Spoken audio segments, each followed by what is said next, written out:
Good evening. The television and radio stations of the United States and their affiliated stations are proud to provide facilities for a discussion of issues in the current political campaign by the two major candidates for the presidency. The candidates need no introduction. The Republican candidate, Vice President Richard M. Nixon, and the Democratic candidate, Senator John F. Kennedy. According to rules set by the candidates themselves, each man shall make an opening statement of approximately 8 minutes duration and a closing statement of approximately 3 minutes duration. In between, the candidates will answer or comment upon answers to questions put by a panel of correspondents. In this, the first discussion in a series of 4 joint appearances, the subject matter has been agreed will be restricted to internal or domestic American matters. And now for the first opening statement by Senator John F. Kennedy. Smith, Mr. Nixon. In the election of 1860, Abraham Lincoln said the question was whether this nation could exist half slave or half free. In the election of 1960, and with the world around us, the question is whether the world will exist half slave or half free, whether it will move in the direction of freedom, in the direction of the road that we are taking, or whether it will move in the direction of slavery. I think it will depend in great measure upon what we do here in the United States, on the kind of society that we build, on the kind of strength that we maintain. We discussed tonight domestic issues, but I would not want that to be any implication to be given that this does not involve directly our struggle with Mr. Khrushchev for survival. Mr. Khrushchev is in New York, and he maintains the communist offensive throughout the world because of the productive power of the Soviet Union itself. The Chinese communists have always had a large population, but they are important and dangerous now because they are mounting a major effort within their own country. The kind of country we have here, the kind of society we have, the kind of strength we build in the United States will be the defense of freedom. If we do well here, if we meet our obligations, if we're moving ahead, then I think freedom will be secure around the world. If we fail, then freedom fails. Therefore, I think the question before the American people is, are we doing as much as we can do? Are we as strong as we should be? Are we as strong as we must be if we're going to maintain our independence? And if we're going to maintain and hold out the hand of friendship to those who look to us for assistance, to those who look to us for survival? I should make it very clear that I do not think we're doing enough, that I am not satisfied as an American with the progress that we are making. This is a great country, but I think it could be a greater country. And this is a powerful country, but I think it could be a more powerful country. I'm not satisfied to have 50% of our steel mill capacity unused. I'm not satisfied when the United States had last year the lowest rate of economic growth of any major industrialized society in the world, because economic growth means strength and vitality. It means we're able to sustain our defenses. It means we're able to meet our commitments abroad. I'm not satisfied when we have over $9 billion worth of food, some of it rotting, even though there is a hungry world, and even though 4 million Americans wait every month for a food package from the government, which averages 5 cents a day per individual. I saw cases in West Virginia, here in the United States, where children took home part of their school lunch in order to feed their families, because I don't think we're meeting our obligations towards these Americans. I'm not satisfied when the Soviet Union is turning out twice as many scientists and engineers as we are. I'm not satisfied when many of our teachers are inadequately paid, or when our children go to school part-time shifts. I think we should have an educational system second to none. I'm not satisfied when I see men like Jimmy Hoffa in charge of the largest union in the United States, still free. I'm not satisfied when we are failing to develop the natural resources of the United States to the fullest.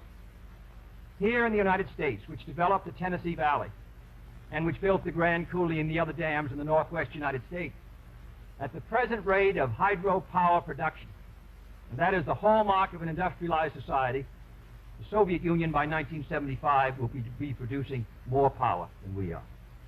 These are all the things, I think, in this country that can make our society strong or can mean that it stands still. I'm not satisfied until every American enjoys his full constitutional rights. If a Negro baby is born, and this is true also of Puerto Ricans and Mexicans in some of our cities, he has about 1/2 as much chance to get through high school as a white baby. He has 1/3 as much chance to get through college as a white student.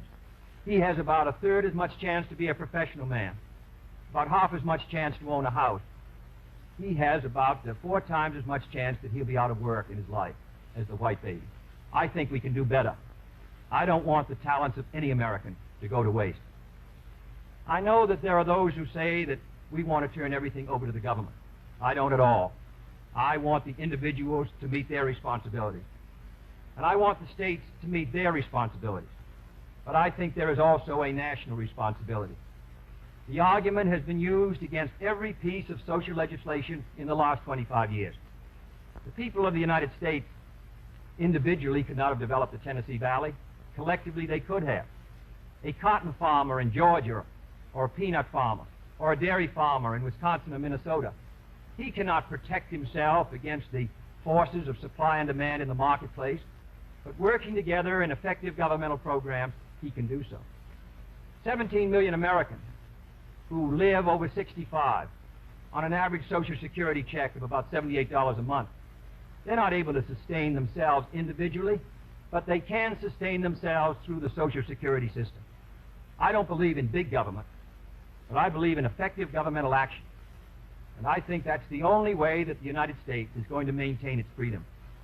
It's the only way that we're going to move ahead. I think we can do a better job. I think we're going to have to do a better job if we are going to meet the responsibilities which time and events have placed upon us. We cannot turn the job over to anyone else. If the United States fails, then the whole cause of freedom fails. And I think it depends in great measure on what we do here in this country. The reason Franklin Roosevelt was a good neighbor in Latin America was because he was a good neighbor in the United States. Because they felt that the American society was moving again. I want us to recapture that image. I want people in Latin America and Africa and Asia to start to look to America, to see how we're doing things, to wonder what the President of the United States is doing, and not to look at Khrushchev or look at the Chinese communists. That is the obligation upon our generation. In 1933, Franklin Roosevelt said in his inaugural that this generation of Americans has a rendezvous with destiny. I think our generation of Americans has the same rendezvous. The question now is, can freedom be maintained under the most severe attack it has ever known? I think it can be. And I think in the final analysis, it depends upon what we do here. I think it's time America started moving again. And now the opening statement by Vice President Richard M. Nixon. Smith, Senator Kennedy, the things that Senator Kennedy has said, many of us can agree with. There is no question but that we cannot discuss our internal affairs in the United States without recognizing that they have a tremendous bearing on our international position. There is no question but that this nation cannot stand still because we are in a deadly competition, a competition not only with the men in the Kremlin, but the men in Peking. We're ahead in this competition, as Senator Kennedy, I think, has implied. But when you're in a race, the only way to stay ahead is to move ahead. And I subscribe completely to the spirit that Senator Kennedy has expressed tonight, the spirit that the United States should move ahead. Where then do we disagree? I think we disagree on the implication of his remarks tonight and on the statements that he has made on many occasions during his campaign to the effect that the United States has been standing still. We heard tonight, for example, the statement made that our growth in national product last year was the lowest of any industrial nation in the world. Now, last year, of course, was 1958.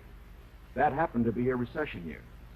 But when we look at the growth of GNP this year, a year of recovery, we find that it's 6 9/10% and one of the highest in the world today. More about that later.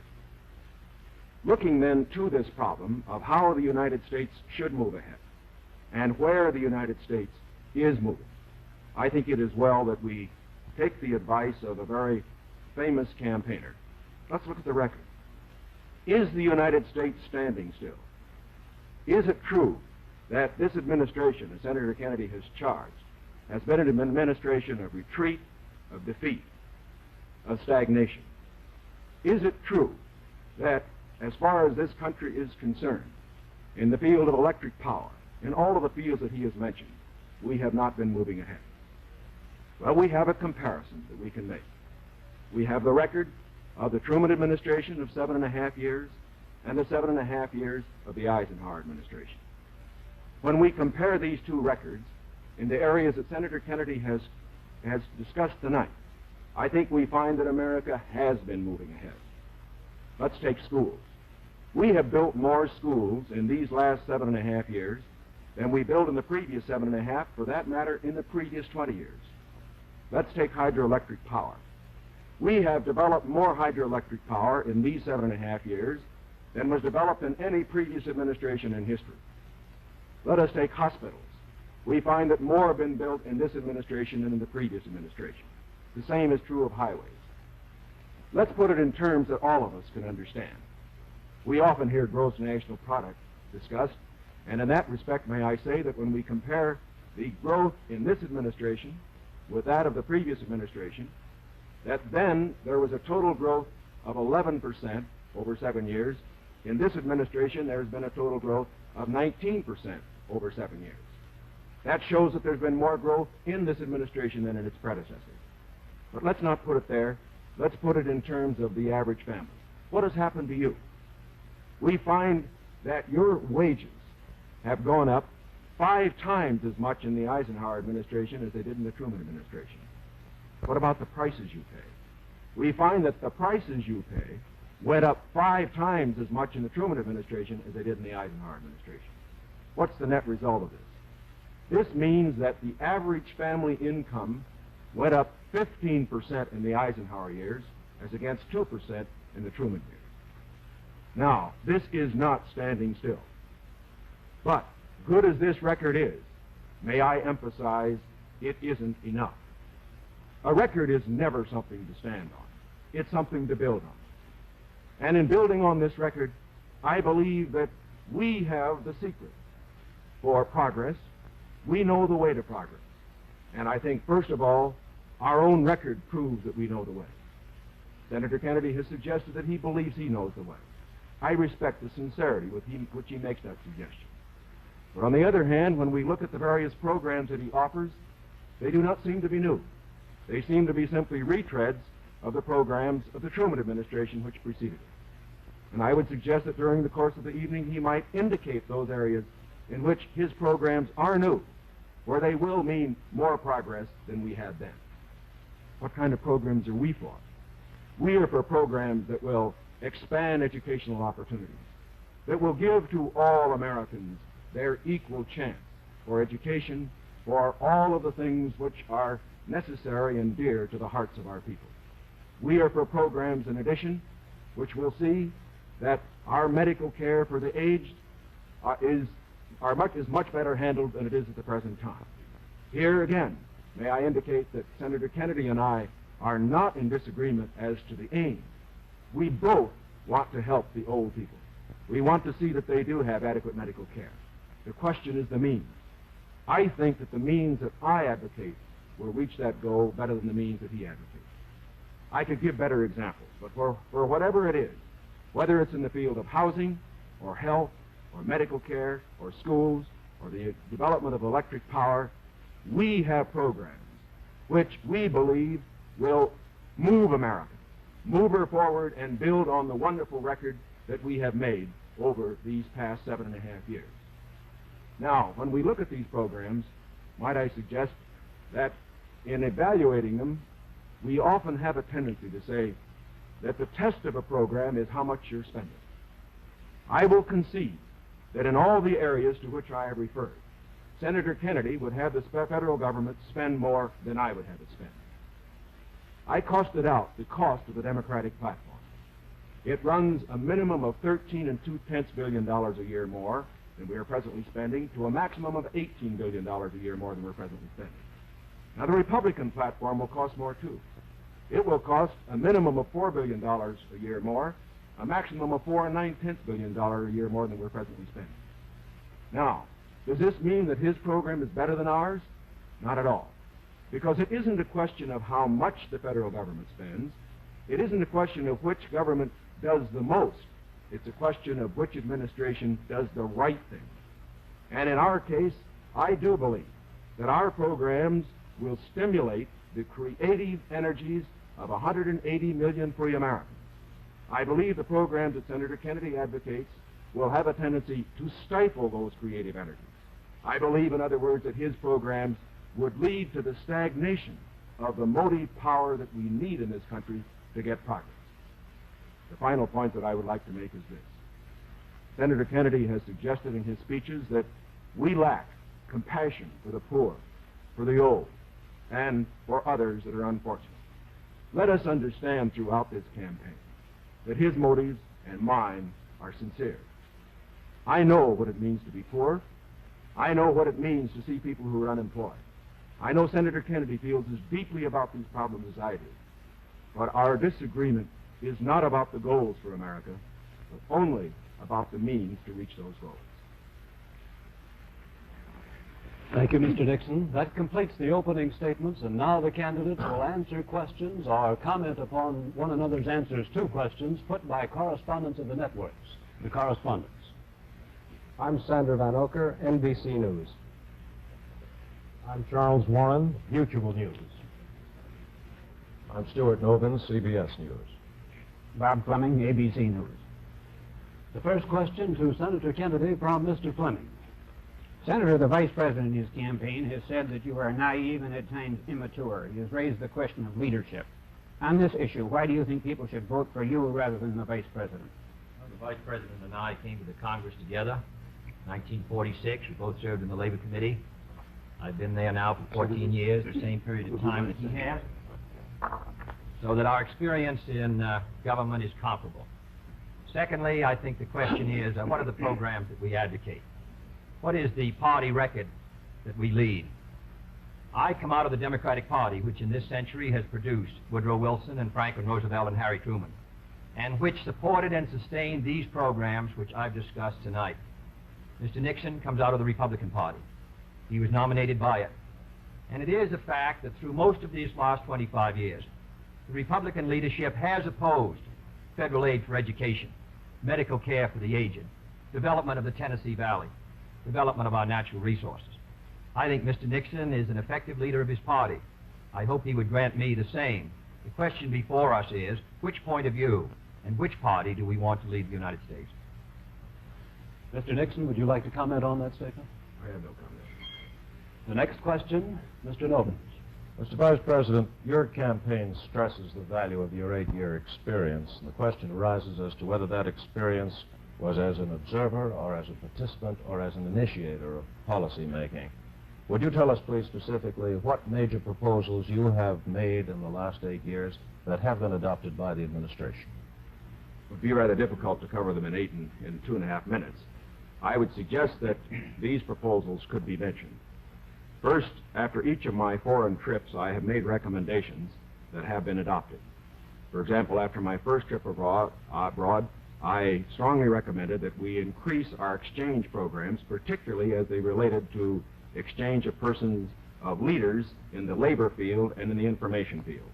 After my trip to South America, I made recommendations that a separate inter-American lending agency be set up, which the South American nations would like much better than to participate in the lending agencies which treated all the countries of the world the same. I have made other recommendations after each of the other trips. For example, after my trip abroad to Hungary, I made some recommendations with regard to the Hungarian refugee situation, which were adopted not only by the President, but some of them were enacted into law by the Congress. Within the administration, as a chairman of the President's Committee on Price Stability and Economic Growth, I have had the opportunity to make recommendations which have been adopted within the administration and which I think have been reasonably effective. I know Senator Kennedy suggested in his speech at Cleveland yesterday that that committee had not been particularly effective. I would only suggest that while we do not take the credit for it, I would not presume to, that since that committee has been formed, the price line has been held very well within the United States. Well, I would say in the latter that and that's what I found somewhat unsatisfactory about the figures, Mr. Nixon, that you used in your previous speech. When you talk about the Truman administration, Mr. Truman came to office in 1944 and at the end of the war, and difficulties that were facing the United States during that period of transition, 1946, when price controls were lifted. So it's rather difficult to use an overall figure of taking those 7.5 years and comparing them to the last 8 years. I prefer to take the overall percentage record of the last 20 years of the Democrats and the 8 years of the Republicans to show an overall period of growth. In regard to price stability, I'm not aware that that committee did produce recommendations that ever were certainly before the Congress from the point of view of legislation in regard to controlling prices. In regard to the exchange of students, of labor unions, I am chairman of the subcommittee on Africa, and I think that one of the most unfortunate phases of our policy towards that country was the very minute number of exchanges that we had. I think it's true of Latin America also. We did come forward with a program of students for the Congo of over 300, which was more than the federal government had for all of Africa the previous year. So that I don't think that we have moved, at least in those two areas, with sufficient vigor. The next question to Senator Kennedy from Mr. Warren. Senator Kennedy, during your brief speech a few minutes ago, you mentioned farm surpluses. I'd like to ask this. It's a fact, I think, that presidential candidates traditionally make promises to farmers. Lots of people, I think, don't understand why the government pays farmers for not producing certain crops, or paying farmers if they overproduce, for that matter. Let me ask, sir, why can't the farmer operate like the businessman who operates a factory? If an auto company overproduces a certain model car, Uncle Sam doesn't step in and buy up the surplus. Why this constant courting of a farmer? Well, because I think that if the federal government moved out of the program and withdrew its supports, then I think you would have complete economic chaos. The farmer plants in the spring and harvests in the fall. There are hundreds of thousands of them. They're not able to control their market very well. They bring their crops in or their livestock in, many of them about the same time.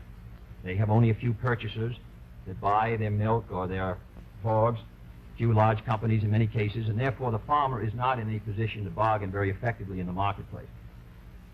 I think the experience of the 20s has shown what a free market could do to agriculture. And if the agricultural economy collapses, then the economy of the rest of the United States sooner or later will collapse. The farmers are the #1 market for the automobile industry of the United States. The automobile industry is the #1 market for steel. So if the farmer's economy continues to decline as sharply as it has in recent years, then I think you would have a recession in the rest of the country. So I think the case for the government intervention is a good one. Secondly, my objection to present farm policy is that there are no effective controls to bring supply and demand into better balance. The dropping of the support price in order to limit production has not worked. And we now have the highest surpluses, $9 billion worth. We've had a higher tax load from the Treasury for the farmer in the last few years with the lowest farm income in many years. I think that this farm policy has failed. And my judgment, the only policy that will work will be for effective supply and demand to be in balance. And that can only be done through governmental action. I therefore suggest that in those basic commodities which are supported, that the federal government, after endorsement by the farmers in that commodity, attempt to bring supply and demand into balance. Attempt effective production controls so that we won't have that 5 or 6% surplus which breaks the price 15 or 20%. I think Mr. Benson's program has failed. And I must say, after reading the Vice President's speech before the farmers as he read mine, I don't believe that it's very much different from Mr. Benson. I don't think it provides effective governmental controls. I think the support prices are tied to the average market price of the last 3 years, which was Mr. Benson's theory. I therefore do not believe that this is a sharp enough breach with the past to give us any hope of success for the future. Mr. Nixon, comment? I, of course, disagree with Senator Kennedy insofar as his suggestion as to what should be done on the farm program. He has made the suggestion that what we need is to move in the direction of more government controls, a suggestion that would also mean raising prices that the consumers pay for products and imposing upon the farmers controls on acreage even far more than they have today. I think this is the wrong direction. I don't think this has worked in the past. I do not think it will work in the future. The program that I have advocated is one which departs from the present program that we have in this respect. It recognizes that the government has a responsibility to get the farmer out of the trouble he presently is in because the government got him into it. And that's the fundamental reason why we can't let the farmer go by himself at the present time.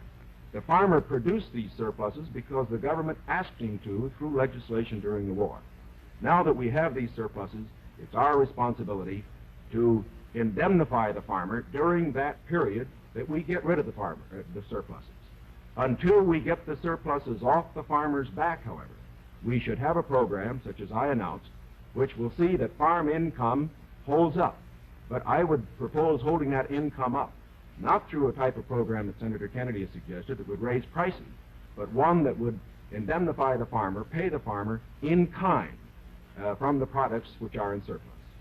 The next question to Vice President Nixon from Mr. Van Oker. Mr. Vice President, since the question of executive leadership is a very important campaign issue, I'd like to follow Mr. Noven's question.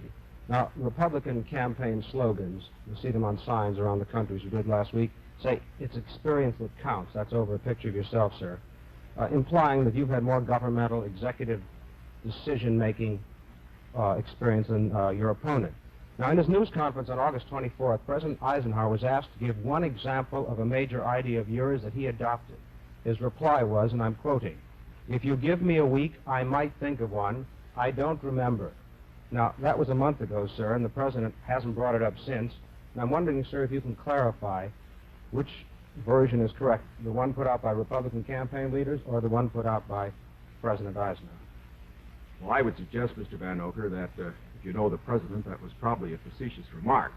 I would also suggest that insofar as his statement is concerned, that I think it would be improper for the President of the United States to disclose the instances in which members of his official family had made recommendations, as I have made them through the years, to him which he has accepted or rejected. The President has always maintained, and very properly so, that he is entitled to get what advice he wants from his cabinet and from his other advisors without disclosing that to anybody, including, as a matter of fact, to Congress. Now, I can only say this. Through the years, I have sat in the National Security Council. I have been in the cabinet. I have met with the legislative leaders. I have met with the President when he made the great decisions with regard to Lebanon, Kimoy-Matsu, other matters. The President has asked for my advice. I have given it. Sometimes my advice has been taken. Sometimes it is not. I do not say that I have made the decisions. And I would say that no President should ever allow anybody else to make the major decisions. The President only makes the decisions. All that his advisors do is to give counsel when he asks for it. As far as what experience counts and whether that is experience that counts, that isn't for me to say. I can only say that my experience is there for the people to consider. Senator Kennedy's is there for the people to consider. As he pointed out, we came to the Congress in the same year. His experience has been different from mine. Mine has been in the executive branch. His has been in the legislative branch. I would say that the people now have the opportunity to evaluate his as against mine, and I think both he and I are going to abide by whatever the people decide. Senator Kennedy? Well, I'll just say that the question is of experience, and the question also is what our judgment is of the future, and what our goals are for the United States, and what ability we have to implement those goals. Abraham Lincoln came to the presidency in 1860 after a rather little-known session in the House of Representatives, and after being defeated for the Senate in 58 and was a distinguished president. There is no certain road to the presidency. There are no guarantees that if you take one road or another that you will be a successful president. I have been in the Congress for 14 years. I have voted in the last 8 years. And the Vice President was presiding over the Senate and meeting his other responsibilities. I have met decisions over 800 times on matters which affect not only the domestic security of the United States, but as a member of the Senate Foreign Relations Committee. The question really is, which candidate and which party can meet the problems that the United States is going to face in the 60s? The next question to Senator Kennedy from Mr. Novens. Senator Kennedy, in connection with these problems of the future that you speak of and the program that you enunciated earlier in your direct talk, you call for expanding some of the welfare programs for schools, for teacher salaries, medical care, and so forth, but you also call for reducing the federal debt. And I'm wondering how you if you're president in January, would go about paying the bill for all this? Does this mean that I did not advocate reducing the federal debt because I don't believe that you're going to be able to reduce the federal debt very much in 1961, 2, or 3. I think you have heavy obligations which affect our security, which we're going to have to meet.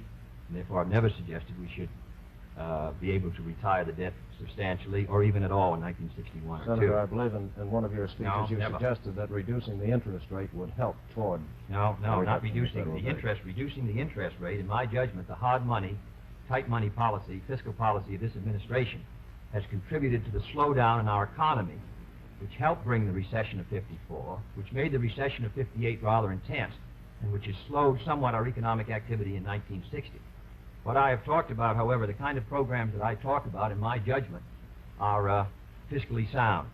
Medical care for the aged, I would put under Social Security. The Vice President and I disagree on this.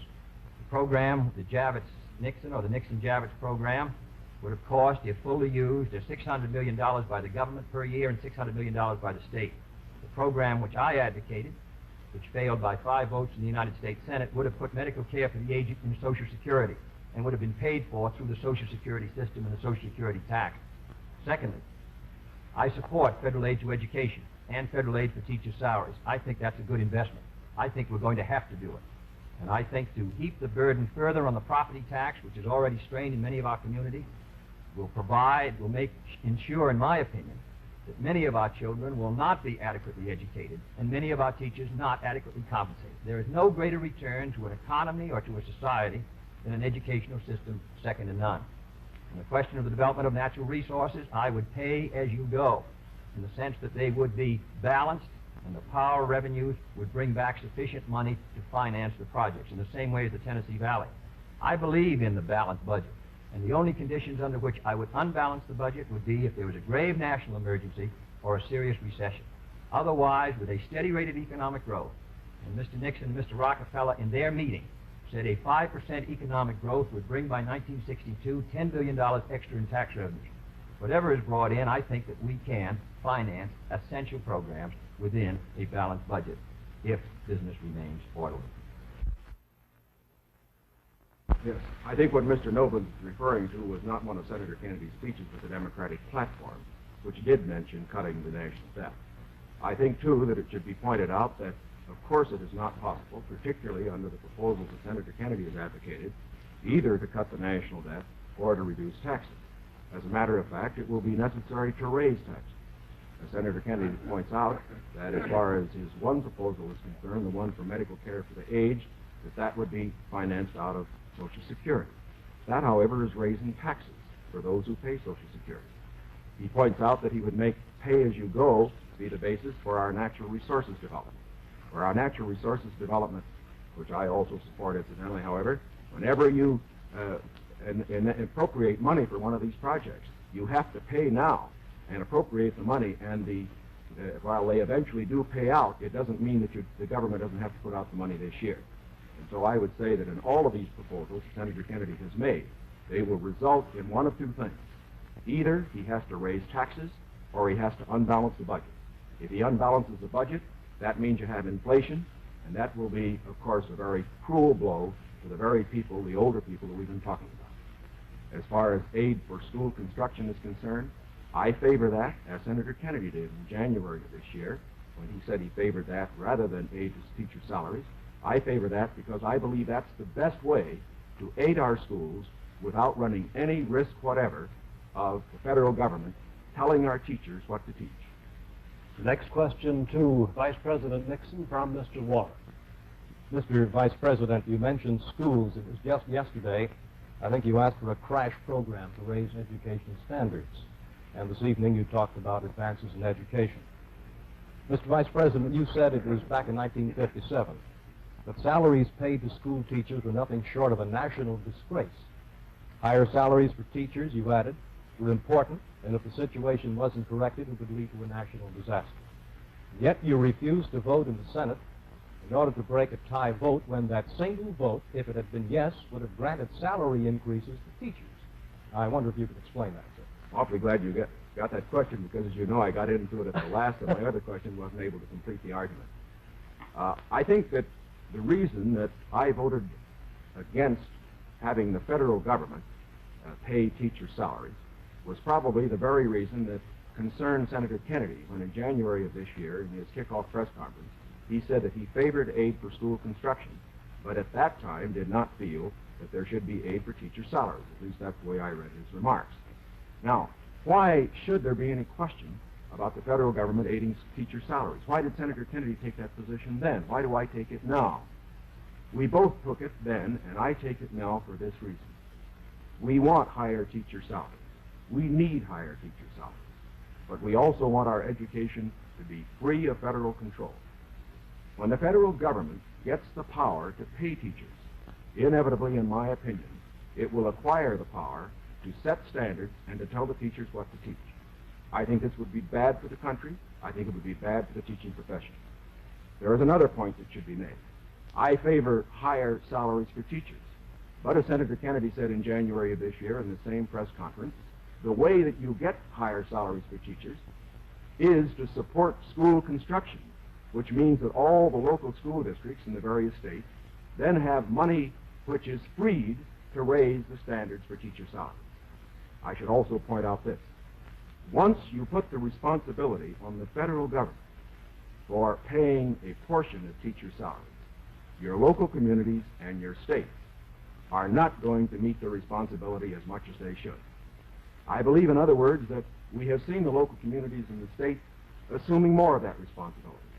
Teacher salaries, very fortunately, have gone up 50% in the last 8 years, as against only a 34% rise for other salaries. This is not enough. It should be more. But I do not believe that the way to get more salaries for teachers is to have the federal government get in with a massive program. My objection here is not the cost in dollars. My objection here is the potential cost in controls and eventual freedom for the American people by giving the federal government power over education, and that is the greatest power a government can have. Senator Kennedy, comment?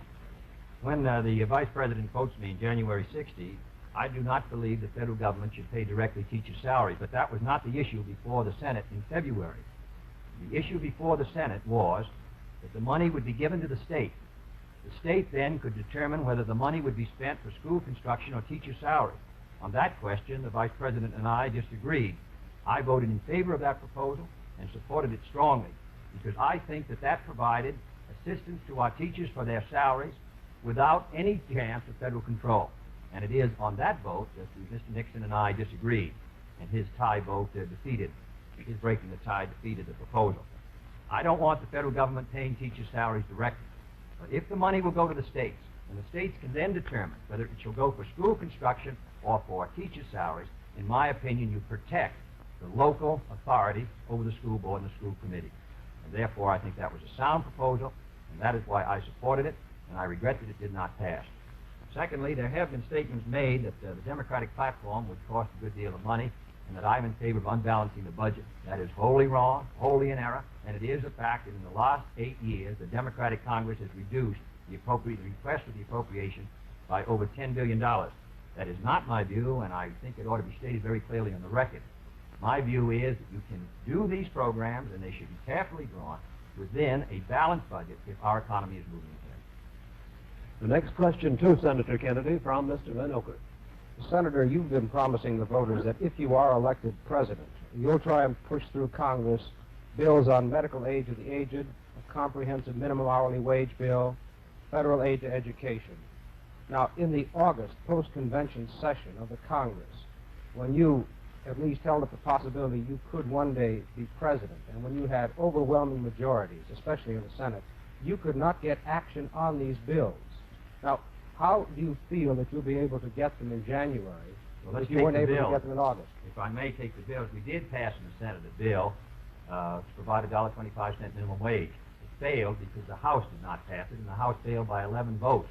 And I might say that 2/3 of the Republicans in the House voted against a $1.25 minimum wage, and a majority of the Democrats sustained it. Nearly 2/3 of them voted for the $1.25. We were threatened by a veto if we passed $1.25. It's extremely difficult, with the great power that the President does, to pass any bill when the President is opposed. All the President needs to sustain his veto of any bill is 1/3 plus 1 in either the House or the Senate. Second, we passed a federal aid to education bill in the Senate. It failed to come to the floor of the House of Representatives. It was killed in the Rules Committee. And it is a fact in the August session that the 4 members of the Rules Committee who were Republicans, joining with 2 Democrats, voted against sending the aid to education bill to the floor of the House. 4 Democrats voted for it. Every Republican on the Rules Committee voted against sending that bill to be considered by the members of the House of Representatives. Thirdly, on medical care for the aged. This is the same fight that's been going on for 25 years in Social Security. We wanted to tie it to Social Security. We offered an amendment to do so. 44 Democrats voted for it. 1 Republican voted for it. And we were informed at the time it came to a vote that if it was adopted, the President of the United States would veto it. In my judgment, a vigorous Democratic president, supported by a Democratic majority in the House and Senate, can win the support for these programs. But if you send a Republican president and a Democratic majority, and the threat of a veto hangs over the Congress, in my judgment, you will continue what happened in the August session, which is a clash of parties and inaction. Mr. Nixon, comment? Well, obviously, my views are a little different. First of all, I don't see how it's possible for a 1/3 of a body, such as the Republicans have in the House and the Senate, to stop 2/3 if the 2/3 are adequately led. I would say, too, that when Senator Kennedy refers to the action of the House Rules Committee, there are 8 Democrats on that committee and 4 Republicans. It would seem to me, again, that it is very difficult to blame the 4 Republicans for the 8 Democrats not getting something through that particular committee. I would say further that to blame the President and his veto power for the inability of the Senator and his colleague to get action in this special session misses the mark. When the President exercises his veto power, he has to have the people behind him, not just 1/3 of the Congress. Because let's consider it. If the majority of the members of the Congress felt that these particular proposals were good issues, the majority of those who were Democrats, why didn't they pass them and send them to the President and get a veto and have an issue? The reason why these particular bills in these various fields that have been mentioned were not passed was not because the President was against them. It was because the people were against them. It was because they were too extreme. And I am convinced that the alternate proposals that I have, that the Republicans have in the field of health, in the field of education, in the field of welfare, because they are not extreme, because they will accomplish the end without too great cost in dollars or in freedom, that they could get through the next Congress. The next question to Vice President Nixon from Mr. Fleming.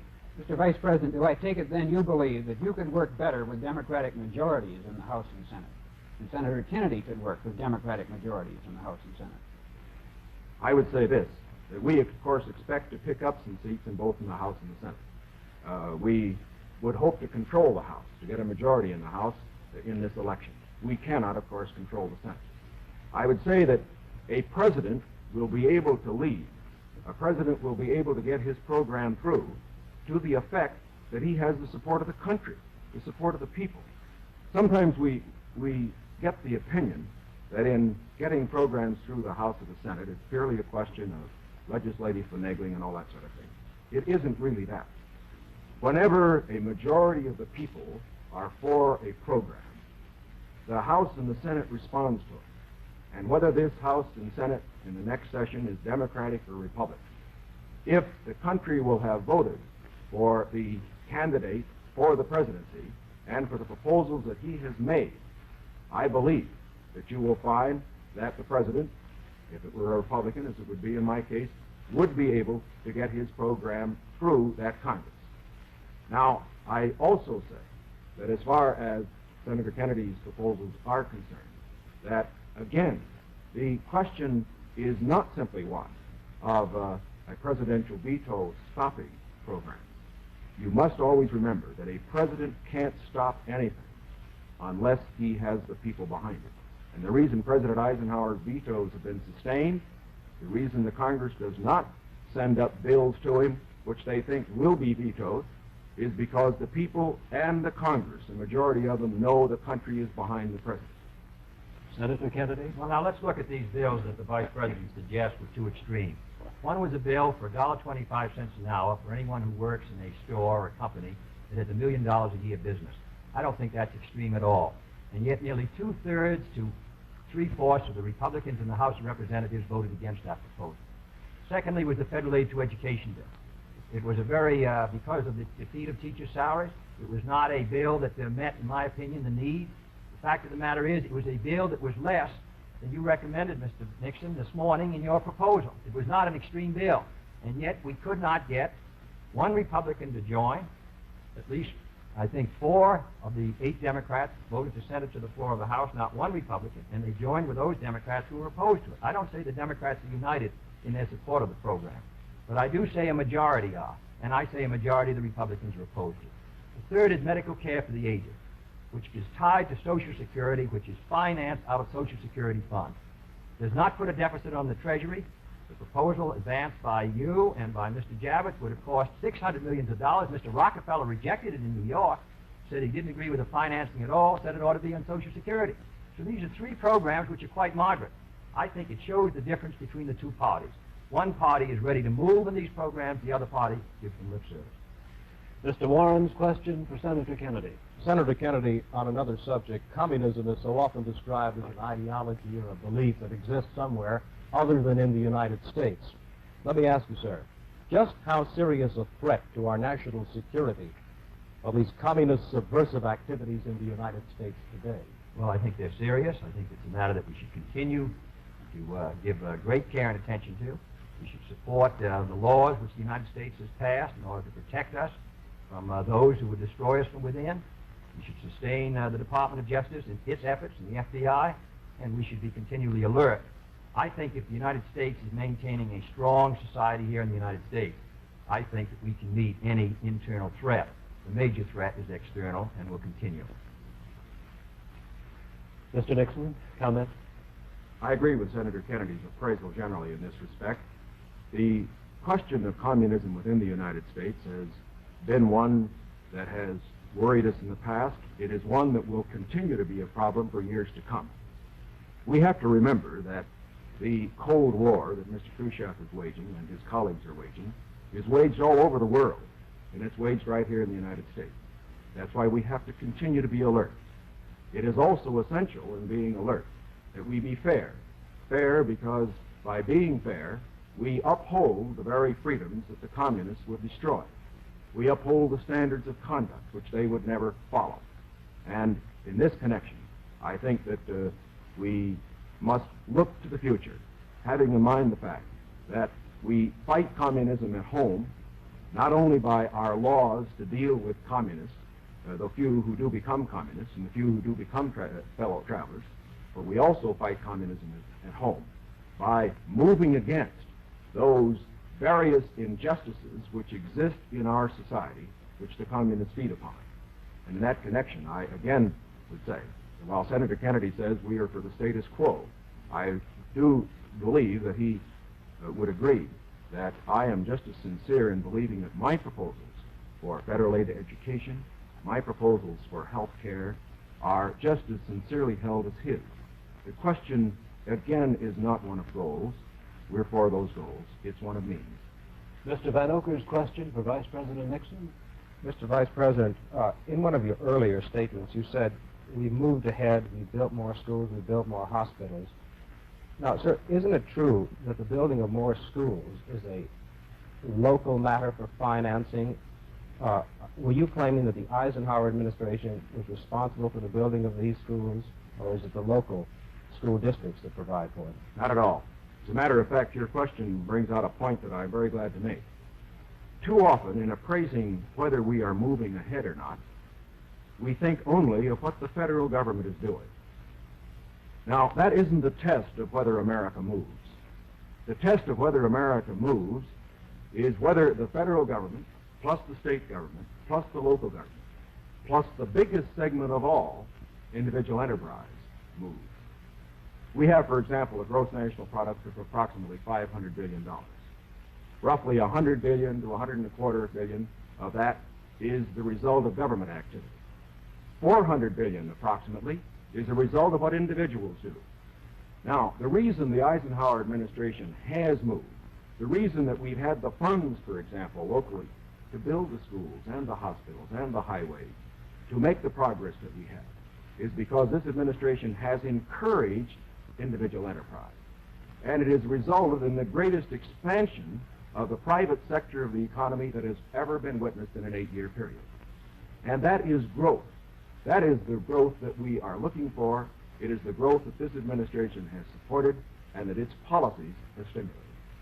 Senator Kennedy? Well, I must say, I think the reason that the schools have been constructed is because the local school districts were willing to increase the property taxes to a tremendously high figure, in my opinion, almost to the point of diminishing returns, in order to sustain these schools. Secondly, I think we have a rich country, and I think we have a powerful country. I think what we have to do, however, is have the President and the leadership set before our country exactly what we must do in the next decade if we're going to maintain our security in education, in economic growth, in development of natural resources. The Soviet Union is making great gains. It isn't enough to compare what might have been done 8 years ago, or 10 years ago, or 15 years ago, or 20 years ago. I want to compare what we're doing with what our adversaries are doing, so that by the year 1970, the United States is ahead in education, in health, in building, in homes, in economic strength. I think that's the big assignment, the big task, the big function of the federal government. Can I have the summation time, please? We've completed our questions and our comments, and in just a moment we'll have the summation time. This will allow 3 minutes and 20 seconds for the summation by each candidate. 3 minutes and 20 seconds for each candidate. Vice President Nixon, will you make the first summation? President Smith, Senator Kennedy. First of all, I think it is well to put in perspective where we really do stand with regard to the Soviet Union in this whole matter of growth. The Soviet Union has been moving faster than we have, but the reason for that is obvious. They start from a much lower base. Although they have been moving faster in growth than we have, we find, for example, today, that their total gross national product is only 44% of our total gross national product. That's the same percentage that it was 20 years ago.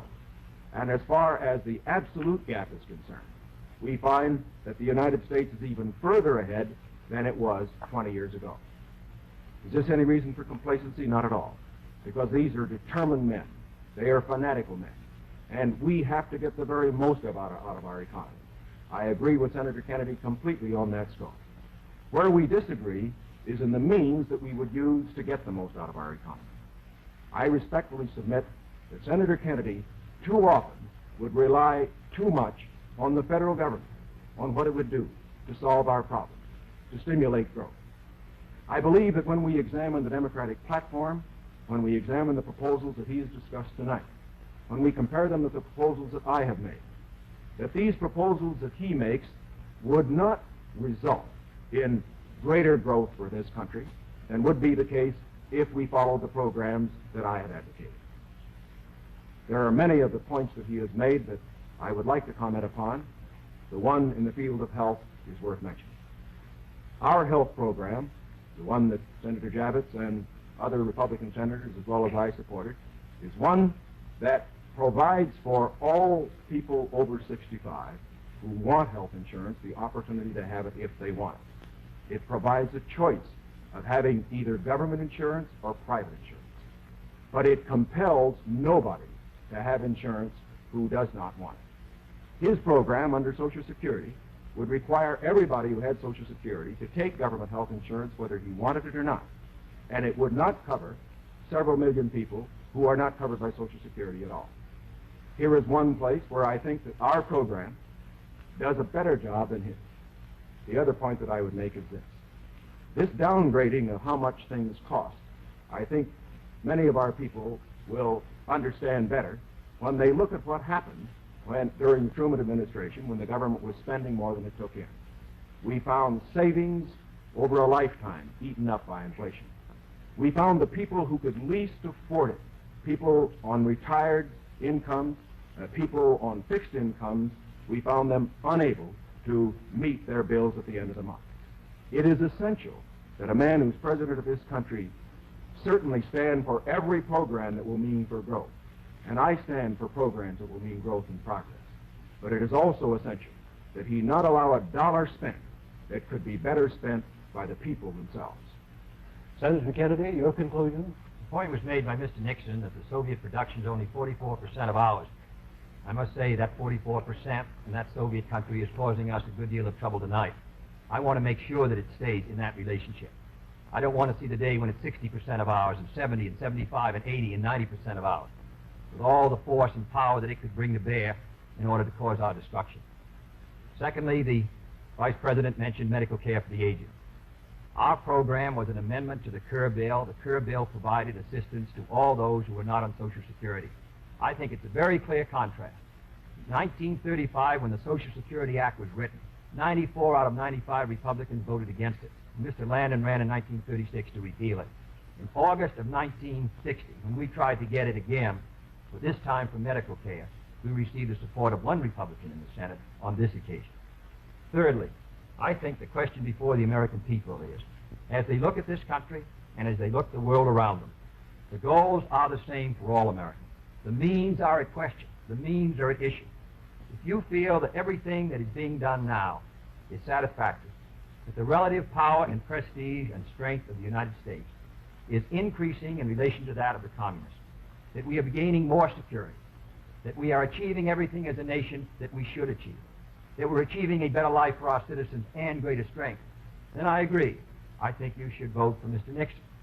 But if you feel that we have to move again in the 60s, that the function of the president is to set before the people the unfinished business of our society, as Franklin Roosevelt did in the 30s, the agenda for our people, what we must do as a society to meet our needs in this country and protect our security and help the cause of freedom. As I said at the beginning, the question before us all, that faces all Republicans and all Democrats, is, can freedom in the next generation conquer, or are the communists going to be successful? That's the great issue. And if we meet our responsibilities, I think freedom will conquer. If we fail to move ahead, if we fail to develop sufficient military and economic and social strength here in this country, then I think that the tide could begin to run against us. And I don't want historians 10 years from now to say, these were the years when the tide ran out for the United States. I want them to say, these were the years when the tide came in. These were the years when the United States started to move again. That's the question before the American people, and only you can decide what you want this country to be, what you want to do with the future. I think we're ready to move, and it is to that great task, if we're successful, that we will address ourselves. Thank you very much, gentlemen. This hour has gone by all too quickly. Thank you very much for permitting us to present the next President of the United States on this unique program. I've been asked by the candidates to thank the American networks and the affiliated stations for providing time and facilities for this joint appearance. Other debates in this series will be announced later and will be on different subjects. This is Howard K. Smith. Good night from Chicago.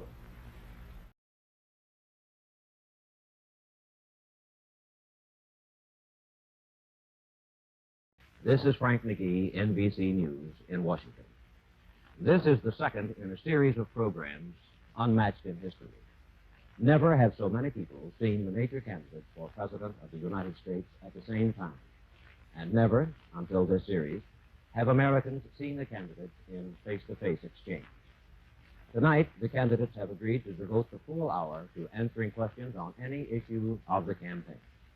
And here tonight are the Republican candidate, Vice President Richard M. Nixon, and the Democratic candidate, Senator John F. Kennedy. Now, representatives of the candidates and of all the radio and television networks have agreed on these rules. Neither candidate will make an opening statement or a closing summation. Each will be questioned in turn. Each will have an opportunity to comment upon the answer of the other. Each reporter will ask only one question in turn. He is free to ask any question he chooses. Neither candidate knows what questions will be asked, and only the clock will determine who will be asked the last question. These programs represent an unprecedented opportunity for the candidates to present their philosophies and programs directly to the people, and for the people to compare these and the candidates. The four reporters on tonight's panel include a newspaperman and a wire service representative. These two were selected by lot by the press secretaries of the candidates from among the reporters traveling with the candidates. The broadcasting representatives were selected by their respective companies. The reporters are Paul Niven of CBS, Edward P. Morgan of ABC, Alvin Spivak of United Press International, and Harold R. Levy of Newsday. The first question is from Mr. Niven and is for Vice President Nixon. Mr. Vice President, Senator Kennedy said last night that the administration must take responsibility for the loss of Cuba. Would you compare the validity of that statement with the validity of your own statements in previous campaigns that the Truman administration was responsible for the loss of China's protectorate? First of all, I don't agree with Senator Kennedy that Cuba is lost. And certainly, China was lost when this administration came into power in 1953. As I look at Cuba today, I believe that we are following the right course, a course which is difficult, but a course which, under the circumstances, the only proper one, which will see that the Cuban people get a chance to realize their aspirations of progress through freedom, and that they get that with our cooperation with the other of the states in the Organization of American States. Now, Senator Kennedy has made some very strong criticisms of my part, or alleged part, in what has happened in Cuba. He points to the fact that I visited Cuba while Mr. Batista was in power there. I can only point out that if we are going to judge the administrations in terms of our attitude toward dictators, we're glad to have a comparison with the previous administration. There were 11 dictators in South America and in Central America when we came in 1953. Today, there are only 3 left, including the one in Cuba. We think that's pretty good progress. Senator Kennedy also indicated with regard to Cuba that he thought that I had made a mistake when I was in Cuba in not calling for free elections in that country. I'm very surprised that Senator Kennedy, who is on the Foreign Relations Committee, would have made such a statement of this kind. As a matter of fact, in his book, The Strategy for Peace, he took the right position. And that position is that the United States has a treaty with all of the Organization of American States, which prohibits us from interfering in the internal affairs of any other state and prohibits them as well. For me to have made such a statement would have been in direct opposition to that treaty. Now, with regard to Cuba, let me make one thing very clear. There isn't any question but that we will defend our rights there. There isn't any question but that we will defend Guantanamo if it's attacked. There also isn't any question but that the free people of Cuba, the people who want to be free, are going to be supported and that they will attain their freedom. No, Cuba is not lost. And I don't think this kind of defeatist talk by Senator Kennedy helped the situation one bit.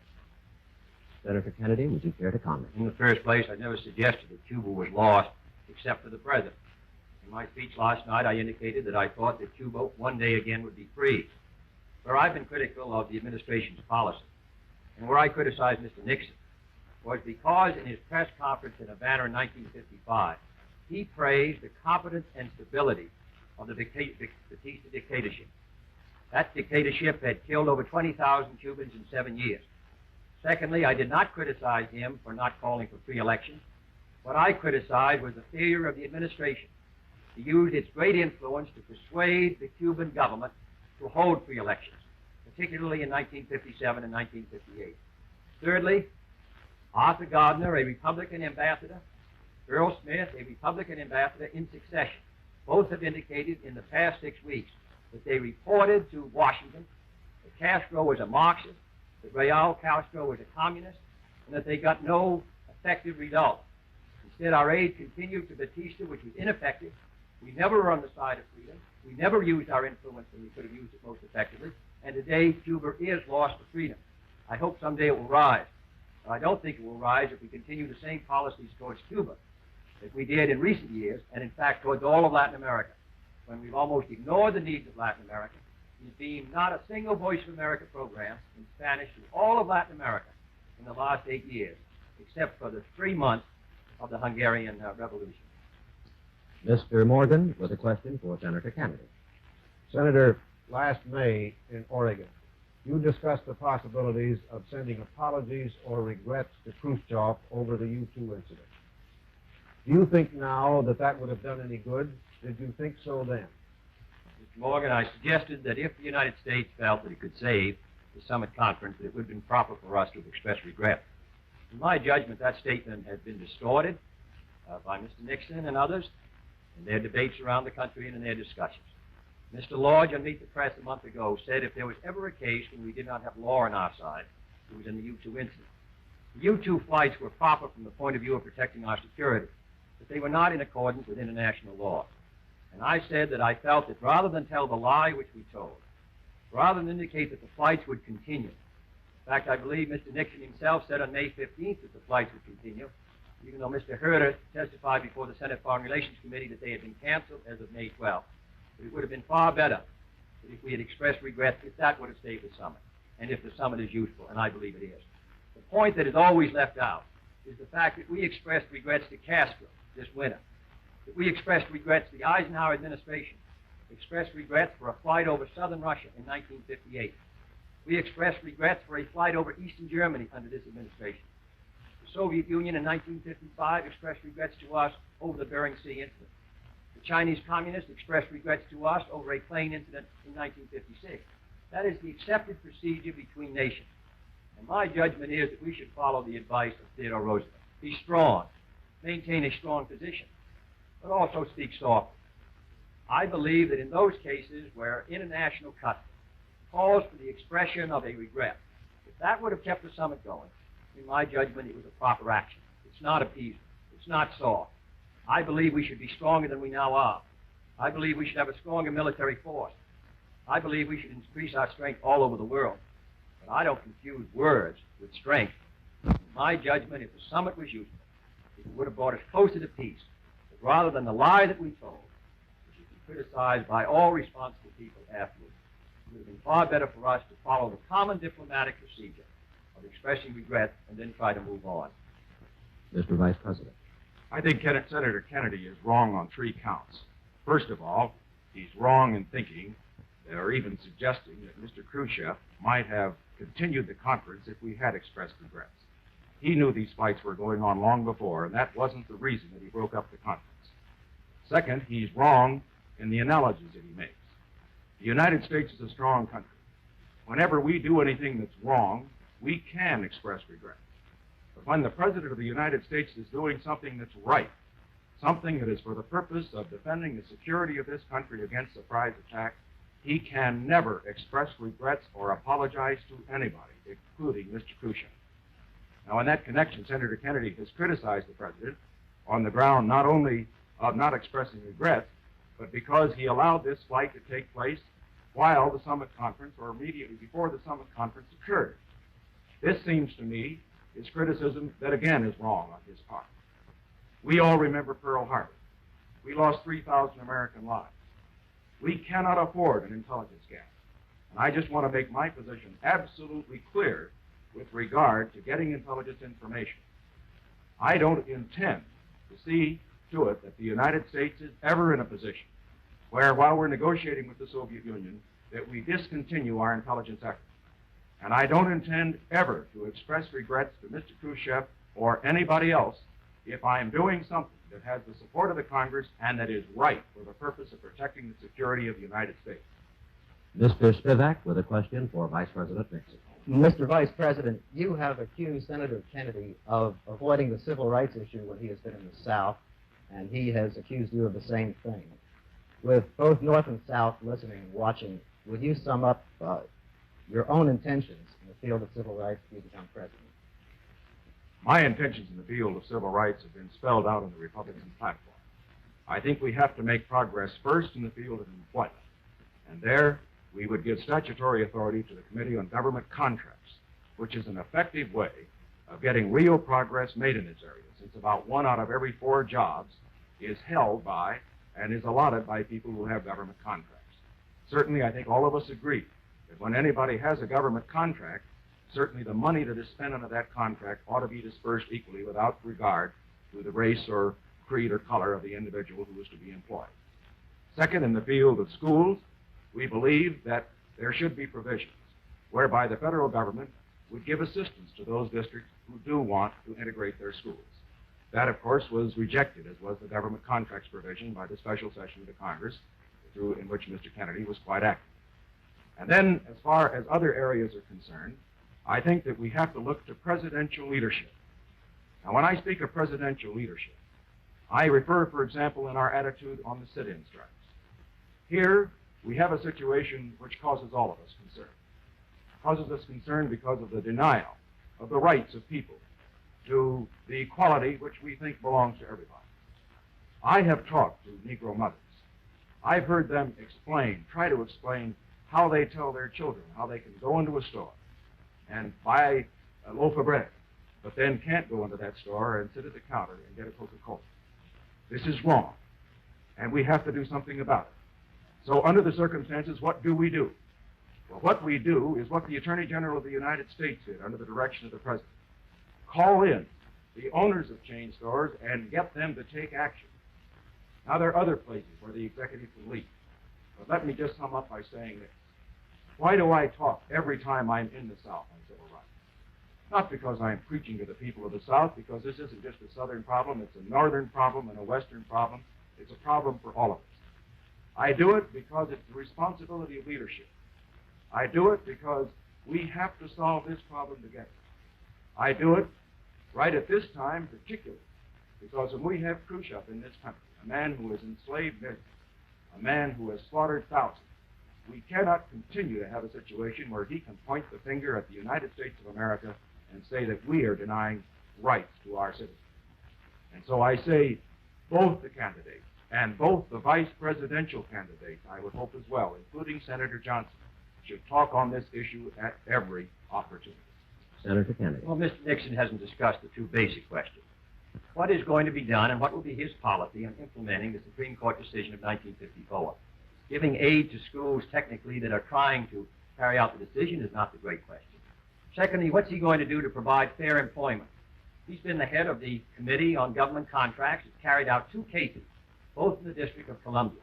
He has not indicated his support of an attempt to provide fair employment practices around the country so that everyone can get a job regardless of their racial color. Nor has he indicated that he will support Title III, which would give the Attorney General additional powers to protect constitutional rights. These are the great questions. Equality of education in schools. About 2% of our population, white people, are 10% of our colored population. 60 to 70% of our colored children do not finish high school. These are the questions in these areas that the North and the South, East and West are entitled to know. What will be the leadership of the President in these areas to provide equality of opportunity for employment? Equality of opportunity in the field of housing, which could be done on all federal supported housing by a stroke of the President's pen. What will be done to provide equality of education in all sections of the United States? Those are the questions to which the President must establish a moral tone and moral leadership. And I can assure you that if I'm elected President, we will do so. Mr. Levy with a question for Senator Kennedy. Senator, on the same subject, in the past you have emphasized the President's responsibility as a moral leader as well as an executive on civil rights questions. What specifically might the next President do in the event of an occurrence such as Little Rock or the lunch counter sit-ins? Let me say that I think the President operates in a number of different areas. First is a legislative leader. And as I just said, I believe that the passage of the so-called Title III, which gives the Attorney General the power to protect constitutional rights in those cases where it's not possible for the person involved to bring a suit. Secondly, as an executive leader. There have been only 6 cases brought by this Attorney General under the voting bill passed in 1957 and the voting bill passed in 1960. The right to vote is basic. I do not believe that this administration has implemented those bills which represent the will of the majority of the Congress on 2 occasions with vigor. Thirdly, I don't believe that the Government Contracts Division has operated with vigor. Everyone who does business with the government should have the opportunity to make sure that they do not practice discrimination in their hiring, and that's in all sections of the United States. And then, fourthly, as a moral leader, there is a very strong moral basis for this concept of equality before the law. Not only equality before the law, but also equality of opportunity. We are in a very difficult time. We need all the talent we can get. We sit on a conspicuous stage. We are a goldfish bowl before the world. We have to practice what we preach. We set a very high standard for ourselves. The communists do not. They set a low standard of materialism. We preach in the Declaration of Independence and in the Constitution in the statement of our greatest leaders, we preached very high standards. And if we're not going to be charged before the world with hypocrisy, we have to meet those standards. I believe the President of the United States should indicate it. Now, lastly, I believe in the case of Little Rock.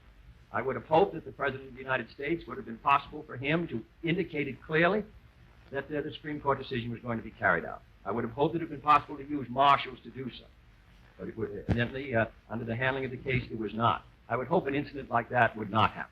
I think if the President is responsible, if he consults with those involved, if he makes it clear that the Supreme Court decision is going to be carried out in a way that the Supreme Court planned with deliberate speed, then in my judgment, providing he's behind action, I believe we can make progress. Now, the present administration, the President has said, never indicated what he thought of the 1954 decision. Unless the President speaks, then, of course, the country doesn't speak. And Franklin Roosevelt said, the presidency of the United States is above all a place of moral leadership. And I believe on this great moral issue, he should speak out and give his views clearly. Mr. Vice President. Senator Kennedy has expressed some high hopes in this field, hopes which I think all Americans would share who want some progress in this area. But let's look at the performance. When he selected his vice presidential running mate, he selected a man who had voted against most of these proposals and a man who opposes them at the present time. Let me look also at what I did. I selected a man who stands with me in this field and who will talk with me and work with me on it. Now, the senator referred to the Committee on Government Contracts, and yet that very committee of which I am chairman has been handicapped by the fact that we have not had adequate funds, we have not had adequate powers, we haven't had an adequate staff. Now, in the special session of Congress, and also in the session that preceded it, the Democratic Congress, in which there's a 2-to-1 Democratic majority, was asked by the President to give us the funds and give us the power to do a job. And they did nothing at all. And in the special session in which Senator Kennedy was calling the signals, along with Senator Johnson, they turned it down, and he himself voted against giving us the power, despite the fact that the bill had already been considered before, that it already had hearings on, and the Congress already knew what it had before it. All that I can say is this. What we need here are not just high hopes. What we need is action. And in the field of executive leadership, I can say that I believe it's essential that the President of the United States not only set the tone, but he also must lead. He must act as he talks. Mr. Morgan with a question for Vice President Nixon. Mr. Vice President, in your speeches, you emphasize that the United States is doing basically well in the Cold War. Can you square that statement with a considerable mass of bipartisan reports and studies, including one prominently participated in by Governor Rockefeller, which almost unanimously conclude that we are not doing nearly so well as we should? Mr. Morgan, no matter how well we're doing in the Cold War, we're not doing as well as we should. And that will always be the case as long as the communists are on the international scene in the aggressive tendencies that they presently are following. Now, as far as the present situation is concerned, I think it's time that we nail a few of these distortions about the United States that have been put out. First of all, we hear that our prestige is at an all-time low. Senator Kennedy has been hitting that point over and over again.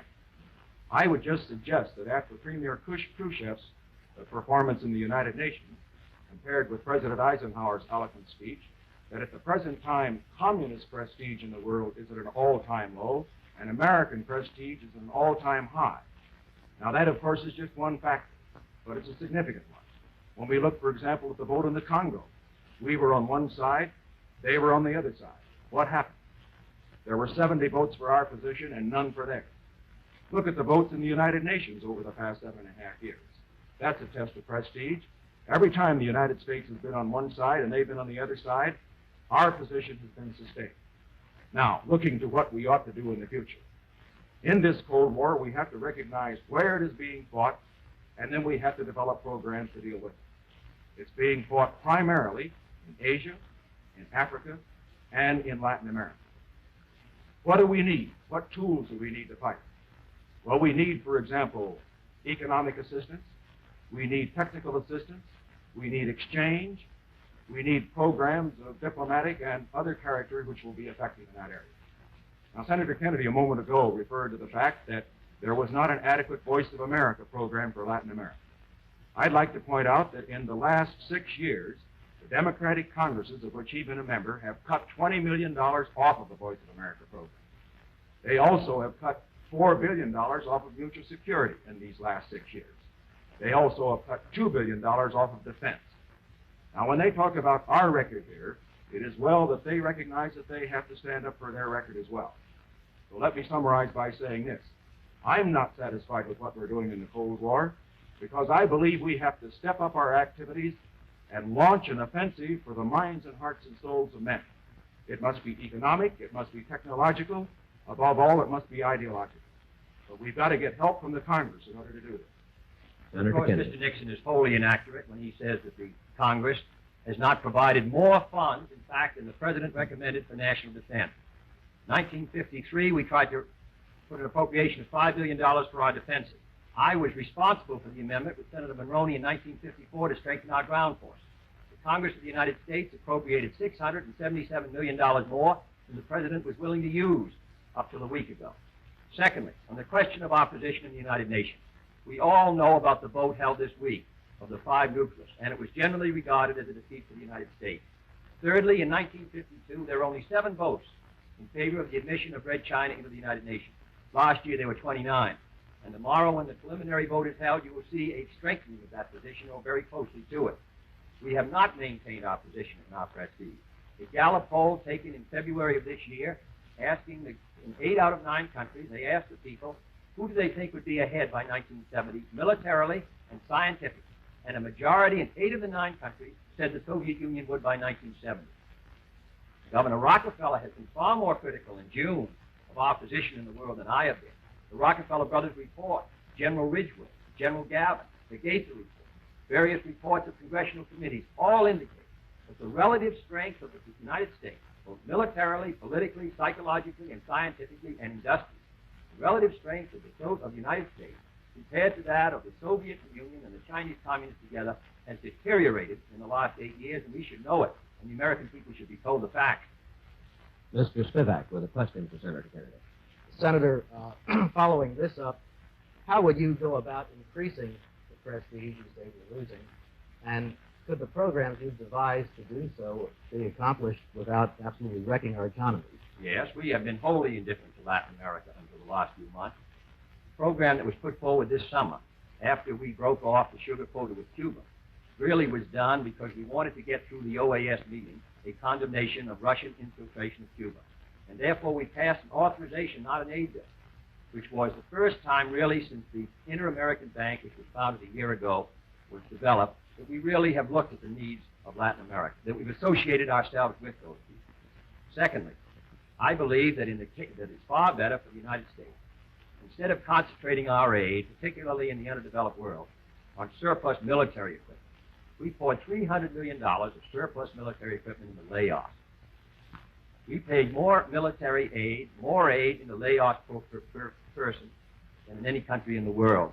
And we all know now that Laos is moving from neutralism in the direction of the communists. I believe instead of doing that, we should concentrate our aid in long-term loans, which these people can pay back, either in hard money or in local currency. This permits them to maintain their self-respect. It permits us to make sure that the projects which are invested in are going to produce greater wealth.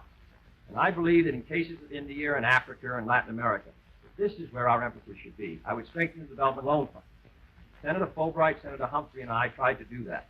We tried to provide an appropriation of $1.5 billion for 5 years on a long-term loan basis, which this administration opposed.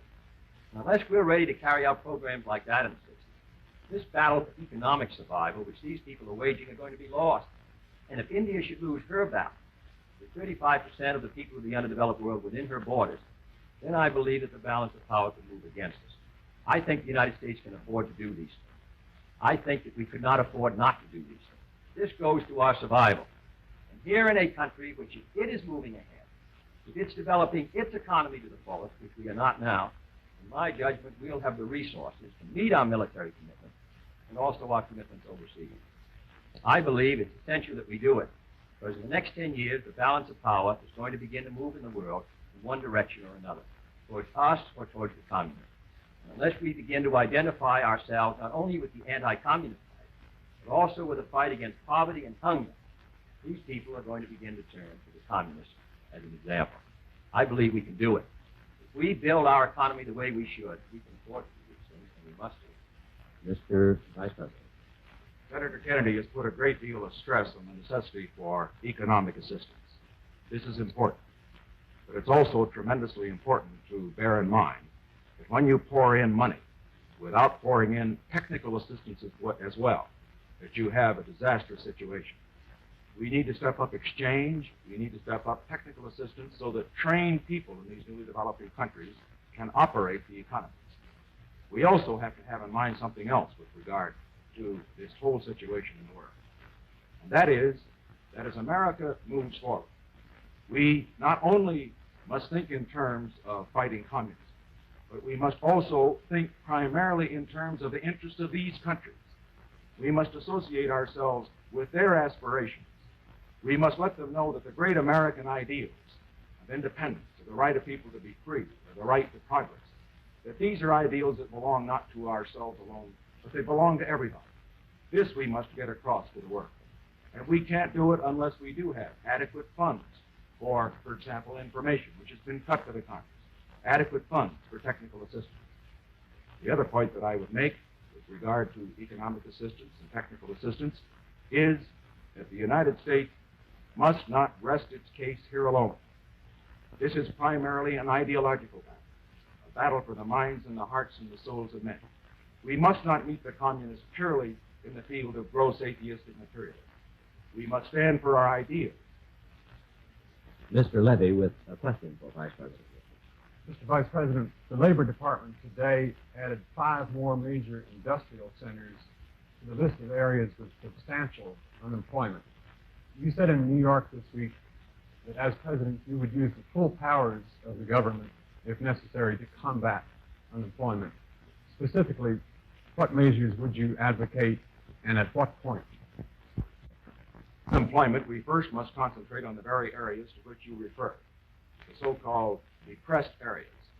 Now, in the last Congress, the special session of the Congress, there was a bill, one by the President, one by Senator Kennedy and members of his party.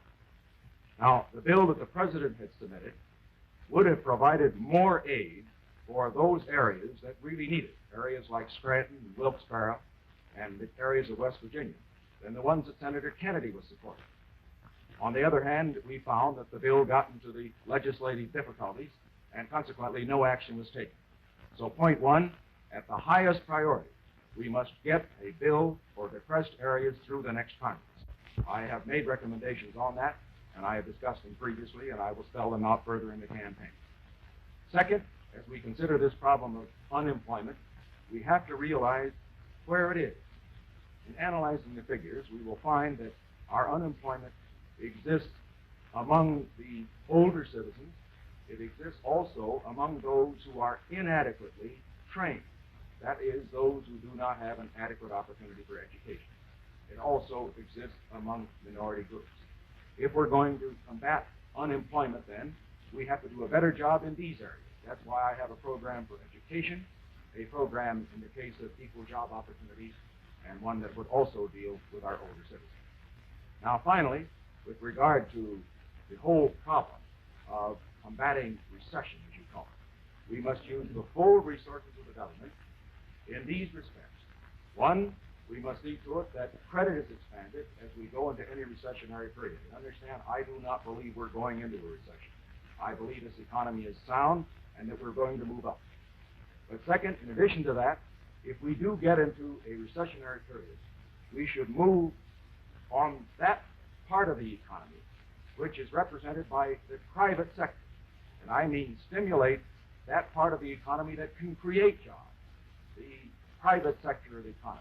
This means through tax reform and, if necessary, tax cuts that will stimulate more jobs. I favor that rather than massive federal spending programs, which will come into effect usually long after you've passed through the recessionary period. So we must use all of these weapons for the purpose of combating recession if it should come, but I do not expect it to come. Senator Kennedy. Well, Mr. Nixon has stated the record inaccurately in regards to the depressed area bill. I'm very familiar with it. It came out of the committee of which I was the chairman, the Labor Subcommittee in '55. I was the floor manager. We passed an area redevelopment bill far more effective than the bill the administration suggested on 2 occasions, and the president vetoed it both times. We passed the bill again this year in the Senate, and it died in the Rules Committee of the House of Representatives. Let me make it very clear that the bill that Mr. Nixon talked about did not mention Wilkesboro or Scranton. It did not mention West Virginia. Our bill was far more effective. The bill introduced and sponsored by Senator Douglas was far more effective in trying to stimulate the economy of those areas. Second, he has mentioned the problem of our older citizens. I cannot still understand why this administration and Mr. Nixon opposed putting medical care for the aged under Social Security to give them something to do. Third, I believe we should step up the use of our surplus foods in these areas until we're able to get the people back at work. 5 cents a day is what the food package averages per person. Fourthly, I believe we should stimulate the economy. I believe we should not carry out a hard money, high interest rate policy, which helped intensify certainly the recession of 1958, and I think helped bring the slowdown of 1960. If we move into a recession in '61, then I would agree that we have to put more money into the economy, and it can be done by either one of the 2 methods discussed. One is by programs such as aid to education. The other would be to make a judgment on what's the most effective tax program to stimulate our economy. Mr. Niven with a question for Senator Kennedy. Senator, while the main theme of your campaign has been this decline of American power and prestige in the last 8 years, you've hardly criticized President Eisenhower at all. In a speech last weekend, you said you had no quarrel with the president. Now, isn't Mr. Eisenhower and not Mr. Nixon responsible for any such decline? Well, I understood that this was the Eisenhower-Nixon administration, according to all the Republican propaganda that I've read. The question is what we're going to do in the future. I've been critical of this administration, and I've been critical of the president. In fact, Mr. Nixon discussed that a week ago in a speech. I believe that our power and prestige in the last 8 years has declined. Now, what is the issue is what we're going to do in the future. Now, that's an issue between Mr. Nixon and myself. He feels that we're moving ahead we're not going into a recession in this country economically. He feels that our power and prestige is stronger than it ever was relative to that of the communists, that we're moving ahead. I disagree. I believe the American people have to make the choice on November 8th between the view of whether we have to move ahead fast, whether what we're doing now is not satisfying, whether we have to build greater strength at home and abroad, and Mr. Nixon's view. That's the great issue. President Eisenhower moves from the scene on January 20th, and the next 4 years are critical years. That's the debate. That's the argument between Mr. Nixon and myself. And on that issue, the American people have to make their judgment. And I think it's an important judgment. I think in many ways this election is more important than any since 1932, or certainly almost any in this century, because we disagree very fundamentally on the position of the United States. And if his view prevails, then I think that's going to bring an important result to this country in the 60s. If our view prevails that we have to do more, that we have to make a greater national and international effort, that we have lost prestige in Latin America.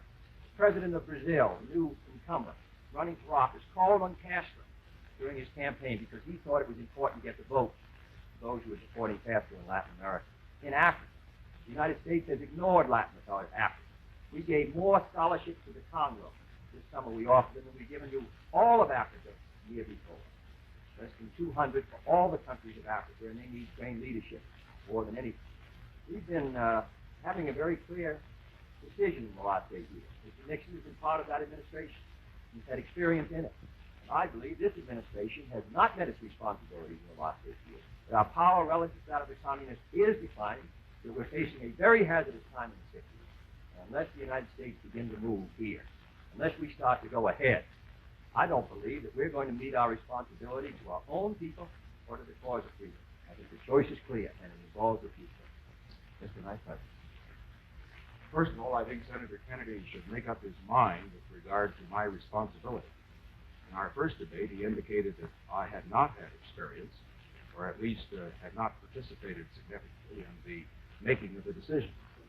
I'm glad to hear tonight that he does suggest that I have had some experience. Let me make my position clear. I have participated in the discussions leading to decisions in this administration.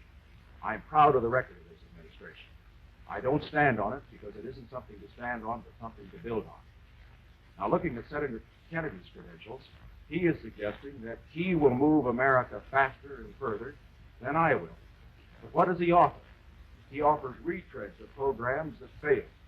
I submit to you that if you look at his program, for example, with regard to the Federal Reserve and free money, or loose money, low interest rate, his program in the economic field generally, are the programs that were adopted and tried during the Truman administration. And when we compare the economic progress of this country in the Truman administration with that of the Eisenhower administration, we find that in every index there has been a great deal more performance and more progress in this administration than that. I say the programs and the leadership that failed then is not the program and the leadership that America needs now. I say that the American people don't want to go back to those policies. And incidentally, if Senator Kennedy disagrees, he should indicate where he believes those policies are different from those he's advocating today. Mr. Spivak with a question for Vice President Nixon. Mr. Vice President, according to news dispatches, Soviet Premier Khrushchev said today that Prime Minister Macmillan had assured him that there would be a summit conference next year after the presidential elections. Have you given any cause for such assurance, and do you consider it desirable or even possible that there would be a summit conference next year if Mr. Khrushchev persists in the conditions he's laid down? No, of course I haven't talked to Prime Minister Macmillan. It would not be appropriate for me to do so. The president is still going to be president for the next 4 months. And he, of course, is the only one who could commit this country in this period.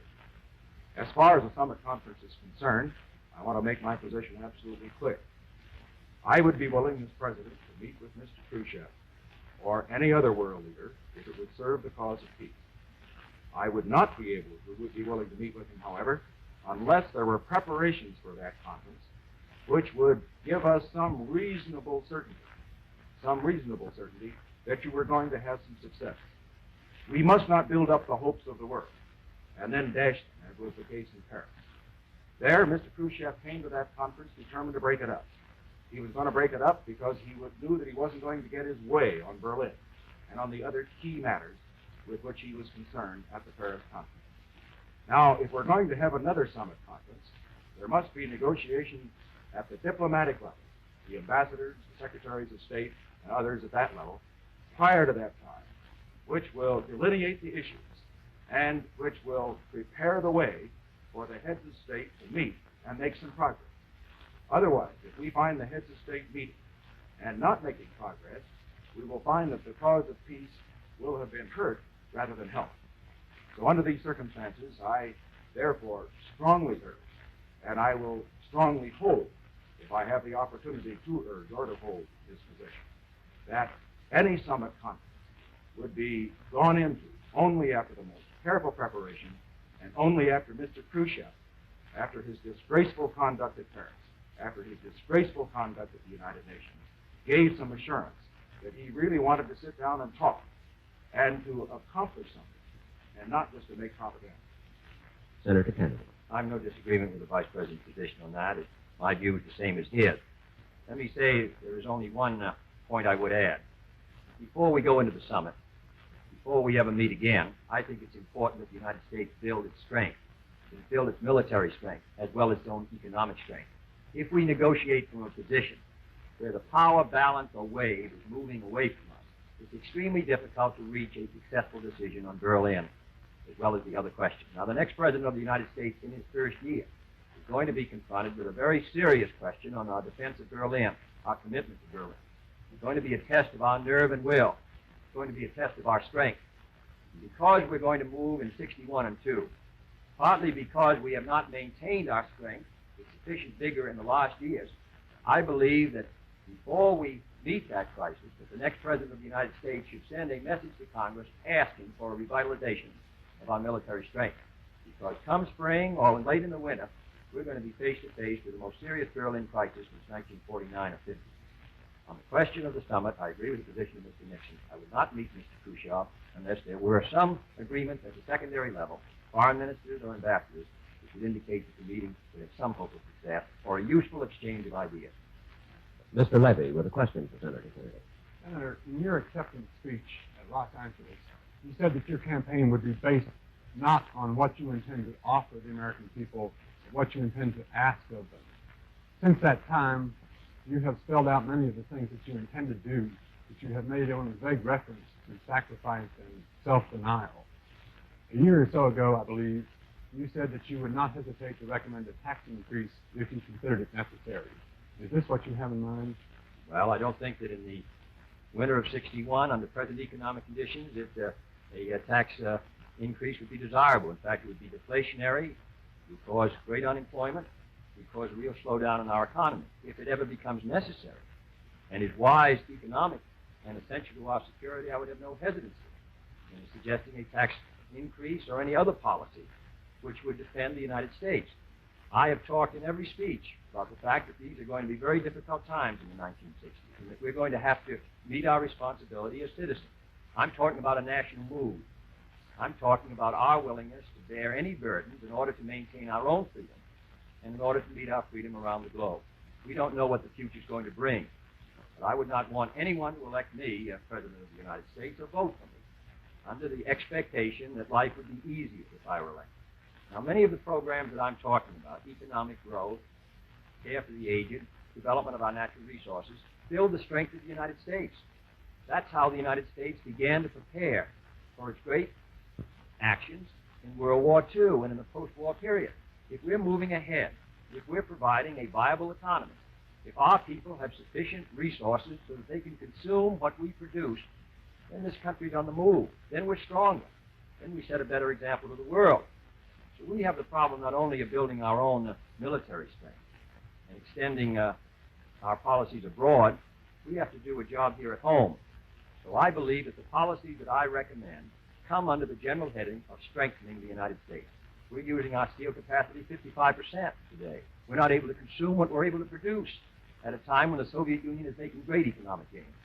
And all I say is, I don't know what the 60s will bring, except I think they will bring hard times in the international sphere. I hope we can move ahead here at home in the United States. I'm confident we can do a far better job of mobilizing our economy and resources in the United States. And I merely say that they elect me president. I will do my best to carry the United States through a difficult period.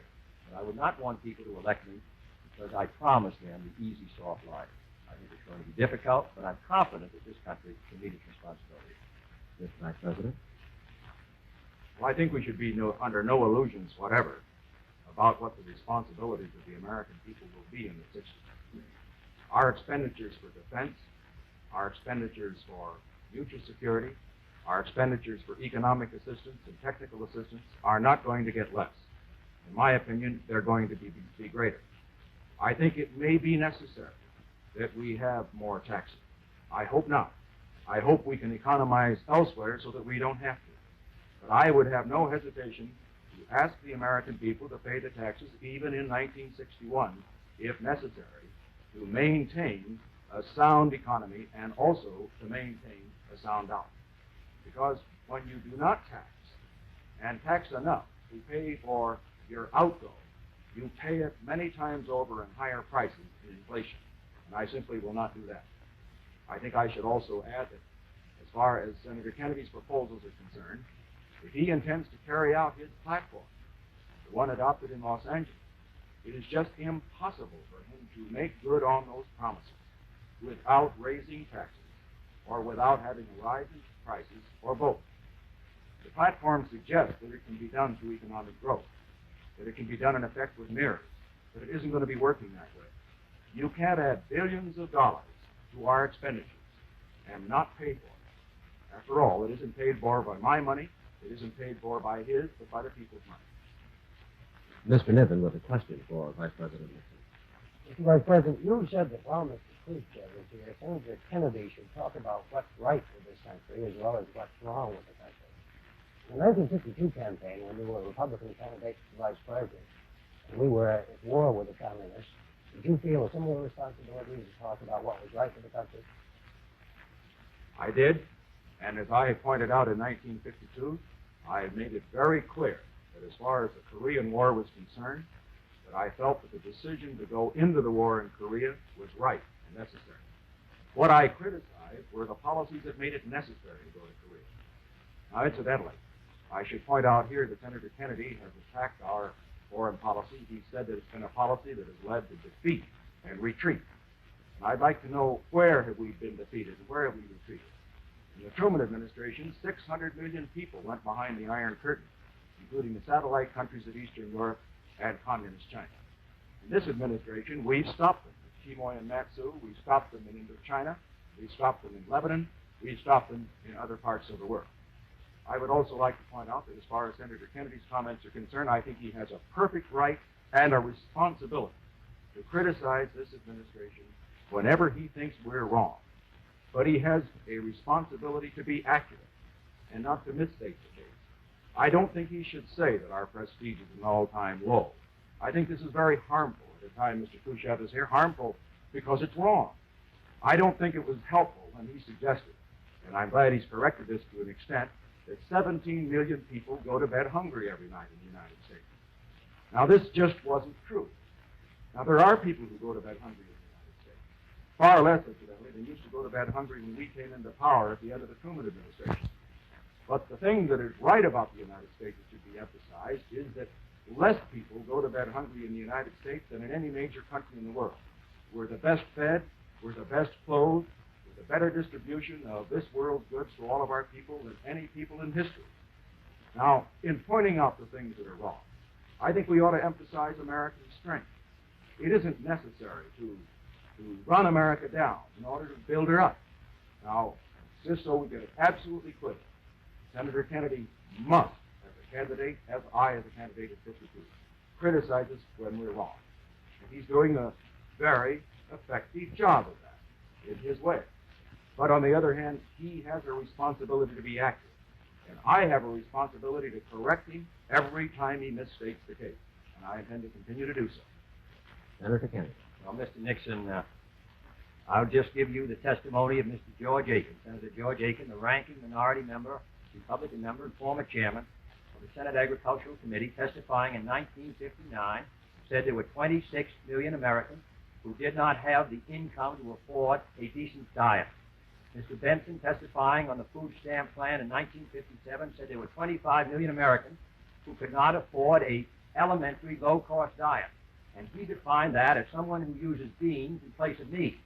Now, I've seen a good many hundreds of thousands of people who are not adequately fed. You can't tell me that a surplus food distribution of 5 cents per person, and there are nearly 6 million Americans receiving that, is adequate. You can't tell me anyone who uses beans instead of meat in the United States, and there are 25 million of them, according to Mr. Benson, is well fed or adequately fed.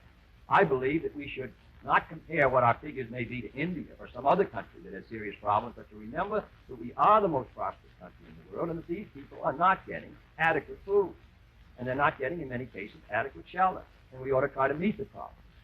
Secondly, Mr. Nixon has continued to state, and he stated last week, the fantastic figures of what the Democratic budget platform would cost. They're wholly inaccurate. I said last week I believe in a balanced budget. Unless there was a severe recession, and after all, the worst unbalanced budget in history was in 1958, $12 billion, larger than in any administration in the history of the United States. But I believe that on this subject, we can balance the budget unless we have a national emergency or unless we have a severe recession. Mr. Morgan with a question for Senator Kennedy.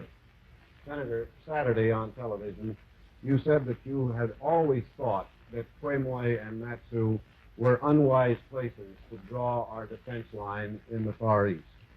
Would you comment further on that and also address to this question, couldn't a pullback from those islands be interpreted as appeasement? Well, the United States has on occasion attempted, mostly in the middle 50s, to persuade Chiang Kai-shek to pull his troops back at Formosa. I believe strongly in the defense of Formosa. These islands are a few miles, 5 or 6 miles off the coast of Red China within a general harbor area, and more than 100 miles from Formosa. We have never said flatly that we will defend Quemoy and Matsu if it's attacked. We say we will defend it if it's part of a general attack on Formosa. It's extremely difficult to make that judgment. Now, Mr. Herder, in 1958, when he was Under Secretary of State, said they were strategically undefensible. Admiral Struance and Collins in 1955 said that we should not attempt to defend these islands in their conference in the Far East. General Ridgway has said the same thing. I believe that when you get into a war, if you're going to get into a war with the defense of Formosa, it ought to be on a clearly defined line. One of the problems, I think, at the time of South Korea was the question of whether the United States would defend it if it were attacked. I believe that we should defend Formosa. We should come to its defense. leave this rather in the air, that we will defend it under some conditions but not under other, I think is a mistake. Secondly, I would not suggest a withdrawal at the point of the communist gun. It is a decision finally that the nationalists should make. And I believe that we should consult with them and attempt to work out a plan by which the line is drawn at the island of Formosa. It leaves 100 miles between the seas. There is General Ridgway, Mr. Herder, General Collins, Admiral Spruance, and many others. I think it's unwise to take the chance of being dragged into a war which may lead to a world war over two islands which are not strategically defensible, which are not, according to their testimony, essential to the defense of Formosa. I think that we should protect our commitment. I believe strongly we should do so in Berlin. I believe strongly we should do so in Formosa. And I believe we should meet our commitments to every country whose security we guarantee. But I do not believe that that line, in case of a war, should be drawn on those islands, but instead on the island of Formosa. And as long as they are not essential to the defense of Formosa, it's been my judgment ever since 1954, at the time of the Eisenhower Doctrine for the Far East, that our line should be drawn in the sea around the island itself. Mr. Vice President. I disagree completely with Senator Kennedy on this point. I remember in the period immediately before the Korean War, South Korea was supposed to be indefensible as well. Generals testified to that. And Secretary Atchison made a very famous speech at the press club early in the year that the Korean War started, indicating in effect that South Korea was beyond the defense zone of the United States. I suppose it was hoped when he made that speech that we wouldn't get into a war. But it didn't mean that. We had to go in when they came in. Now, I think as far as Quemoy and Matsu are concerned, that the question is not these two little pieces of real estate. They are unimportant. It isn't the few people who live on them. They are not too important. It's the principle involved. These two islands are in the area of freedom. The nationalists have these two islands. We should not force our nationalist allies to get off of them and give them to the communists. If we do that, we start a chain reaction, because the communists aren't after Quemoy and Matsu. They're after Formosa. In my opinion, this is the same kind of woolly thinking that led to disaster for America and Korea. I'm against it.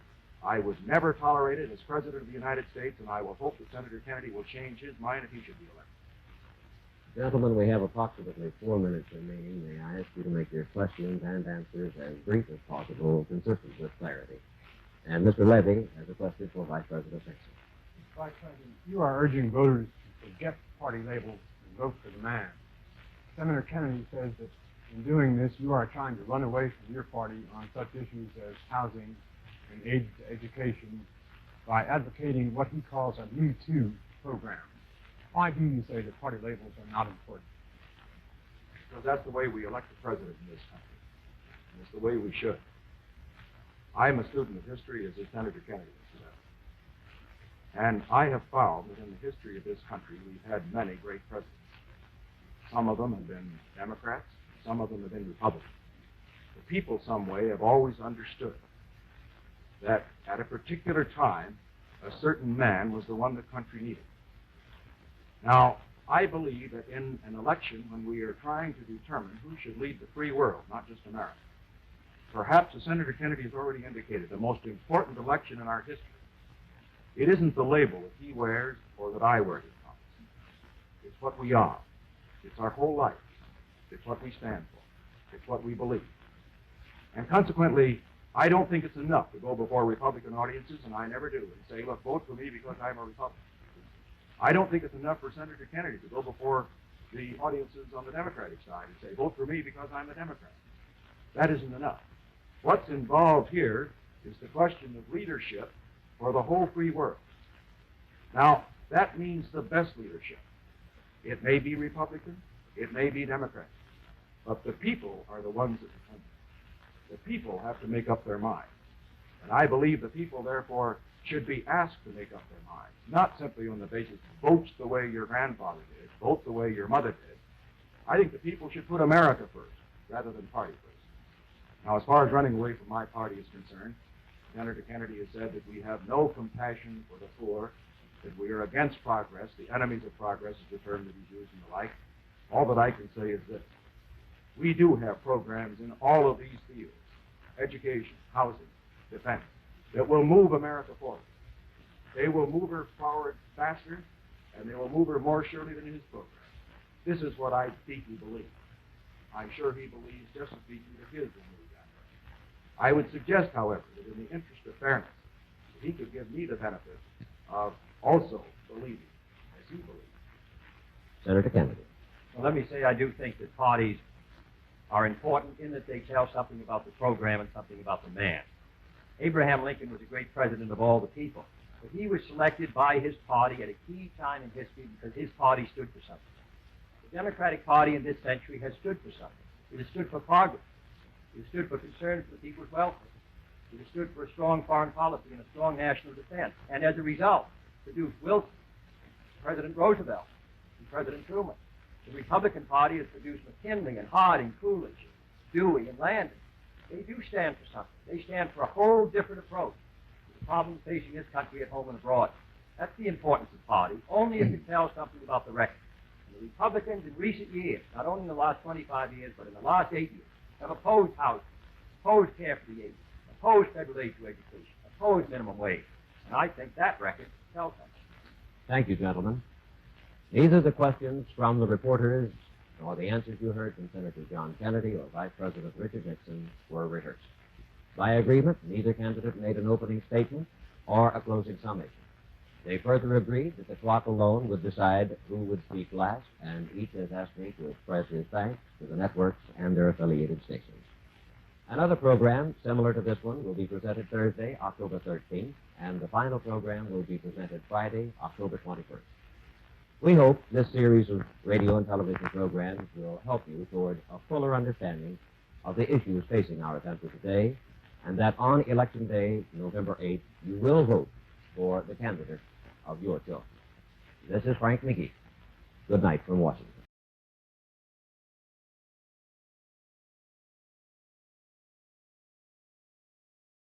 Now, the first question is from Mr. McGee and is for Senator Kennedy.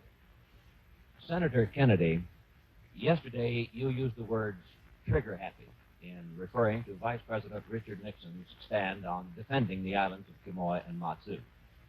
Last week, on a program like this one, you said the next president would come face to face with a serious crisis in Berlin. So the question is, would you take military action to defend Berlin? Mr. McGee, we have a contractual right to be in Berlin, coming out of the conversations at Potsdam, end of World War II. That has been reinforced by direct commitments of the President of the United States. It's been reinforced by a number of other nations under NATO. I have stated on many occasions that the United States must meet its commitment on Berlin. It is a commitment that we have to meet if we're going to protect the security of Western Europe. And therefore, on this question, I don't think that there is any doubt in the mind of any American. I hope there is not any doubt in the mind of any member of the community of West Berlin. I'm sure there isn't any doubt in the mind of the Russians. We will meet our commitments to maintain the freedom and independence of West Berlin. Mr. Vice President, do you wish to comment? Yes. As a matter of fact, the statement that Senator Kennedy made was that, to the effect that there were trigger-happy Republicans, that my stand on Quemoy and Matsu was an indication of trigger-happy Republicans. I resent that comment. I resent it because it's an implication that Republicans have been trigger-happy and therefore would lead this nation into war. I would remind Senator Kennedy of the past 50 years. I would ask him to name one Republican president who led this nation into war. There were 3 Democratic presidents who led us into war. I do not mean by that one party is a war party and the other party is a peace party. But I do say that any statement to the effect that the Republican Party is trigger-happy is belied by the record. We had a war when we came into power in 1953.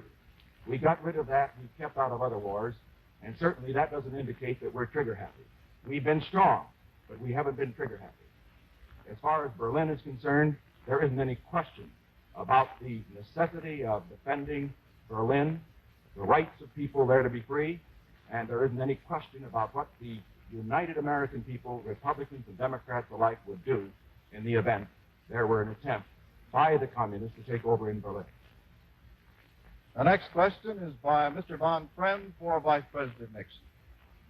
Mr. Vice President, a two-part question concerning the offshore islands in the Formosa Straits.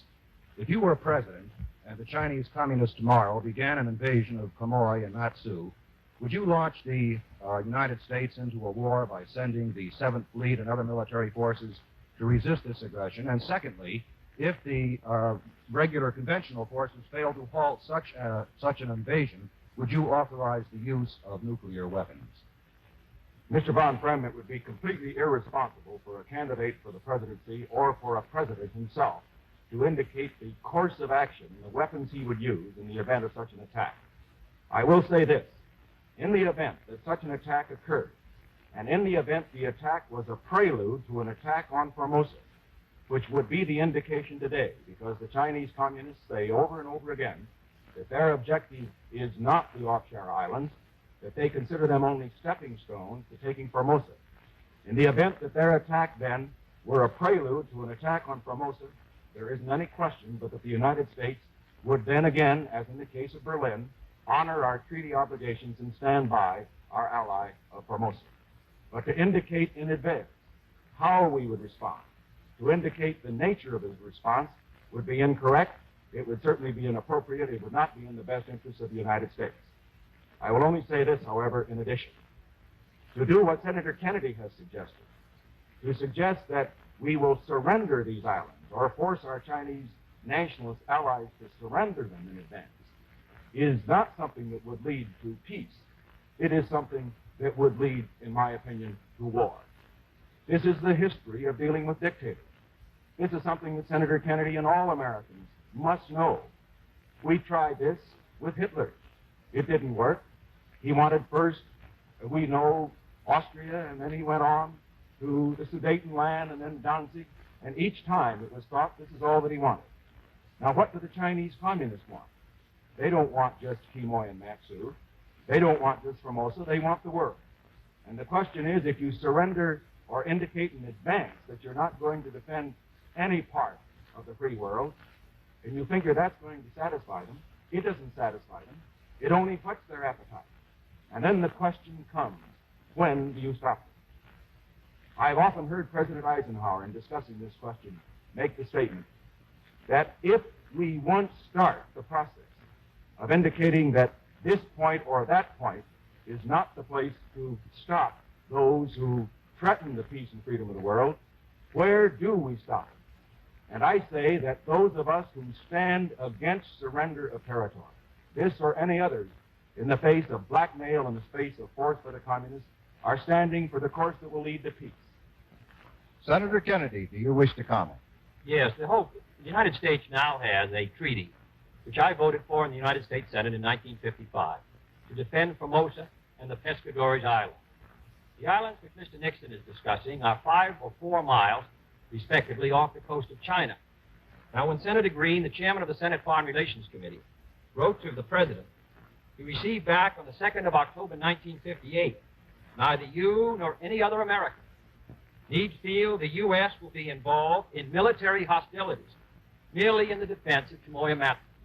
Now, that is the issue. I believe we must meet our commitment to Formosa. I support it and the Pescadores Islands. That is the present American position. The treaty does not include these 2 islands. Mr. Nixon suggests that the United States should go to war if these 2 islands are attacked. I suggest that if Formosa is attacked, or the Pescadores, or if there's any military action in any area which indicates an attack on Formosa and the Pescadores, then, of course, the United States is at war to defend its treaty. Now, I must say what Mr. Nixon wants to do is commit us, as I understand him, so that we can be clear if there's a disagreement. He wants us to be committed to the defense of these islands, merely as the defense of these islands as free territory, not as part of the defense of Formosa. Admiral Yarnell, the commander of the Asiatic Fleet, has said that these islands are not worth the bones of a single American. The President of the United States has indicated they are not within the treaty area. They were not within the treaty area when the treaty was passed in 1955. We have attempted to persuade Chiang Kai-shek as late as January of 1959 to reduce the number of troops he has on them. This is a serious issue, and I think we ought to understand completely if we disagree, and if so, where. Mr. Cater has the next question for Senator Kennedy. Senator Kennedy, last week you said that before we should hold another summit conference, that it was important that the United States build its strength. Modern weapons take quite a long time to build. What sort of long period do you envisage before there can be a summit conference? And do you think that there can be any new initiatives on the grounds of nuclear disarmament, nuclear control, or weapons control during this period? Well, I think we should strengthen our conventional forces, and we should attempt in January, February, and March of next year to increase the airlift capacity of our conventional forces. Then I believe that we should move full-time on our missile production, particularly on Minuteman and on Polaris. It may be a long period, but we must get started immediately. Now, on the question of disarmament, particularly nuclear disarmament, I must say that I feel that another effort should be made by a new administration in January of 1961 to renew negotiations with the Soviet Union and see whether it's possible to come to some conclusion which will lessen the chances of contamination of the atmosphere and also lessen the chances that other powers will begin to possess a nuclear capacity. There are indications because of new inventions that 10, 15, or 20 nations will have a nuclear capacity, including Red China, by the end of the presidential office in 1964. This is extremely serious. There have been many wars in the history of mankind, and to take a chance now and not make every effort that we could make to provide for some control over these weapons, I think would be a great mistake. One of my disagreements with the present administration has been that I don't feel a real effort has been made on this very sensitive subject, not only of nuclear control, but also of general disarmament. Less than 100 people have been working throughout the entire federal government on this subject, and I believe it's been reflected in our success and failures at Geneva. Now, we may not succeed. The Soviet Union may not agree to an inspection system. We may not be able to get satisfactory assurances. It may be necessary for us to begin testing again. But I hope the next administration, and if I have anything to do with it, the next administration will, make one last great effort to provide for control of nuclear testing, control of nuclear weapons, if possible, control of outer space, free from weapons, and also to begin again the subject of general disarmament levels. These must be done. If we cannot succeed, then we must strengthen ourselves. But I would make the effort, because I think the fate not only of our own civilization, but I think the fate of the world and the future of the human race is involved in preventing a nuclear war. Mr. Vice President, your comment? Yes, I am going to make a major speech on this whole subject next week before the next debate. And I will have an opportunity then to answer any other questions that may arise with regard to my position on it. There isn't any question but that we must move forward in every possible way to reduce the danger of war, to move toward controlled disarmament, to control tests. But also, let's have in mind this. When Senator Kennedy suggests that we haven't been making an effort, he simply doesn't know what he's talking about. It isn't a question of the number of people who are working in an administration. It's a question of who they are. This has been one of the highest level operations in the whole State Department, right under the President himself. We have gone certainly the extra mile and then some in making offers to the Soviet Union on control of tests, on disarmament, and in every other way. And I just want to make one thing very clear. Yes, we should make a great effort, but under no circumstances must the United States ever make an agreement based on trust. There must be an absolute guarantee. Now, just to comment on Senator Kennedy's last answer. He forgets that in this same debate on the Formosa resolution, which he said he voted for, which he did, that he voted against an amendment, or was recorded against an amendment. And on this particular, or for an amendment, I should say, which passed the Senate overwhelmingly, 70-12. And that amendment put the Senate of the United States on record, with a majority of the senator's own party voting for it, as well as a majority of the Republicans, put them on record against the very position that the senator takes now of surrendering, of indicating in advance that the United States will not defend the offshore island. The next question is by Mr. Drummond for Vice President Nixon. Mr. Nixon, I would like to ask one more aspect, or raise another aspect of this same question. It is my understanding that President Eisenhower never advocated that Quemoy and Matsu should be defended under all circumstances as a matter of principle. I heard Secretary Dulles at a press conference in '58 say that he thought that it was a mistake for Chiang Kai-shek to deploy troops to these islands.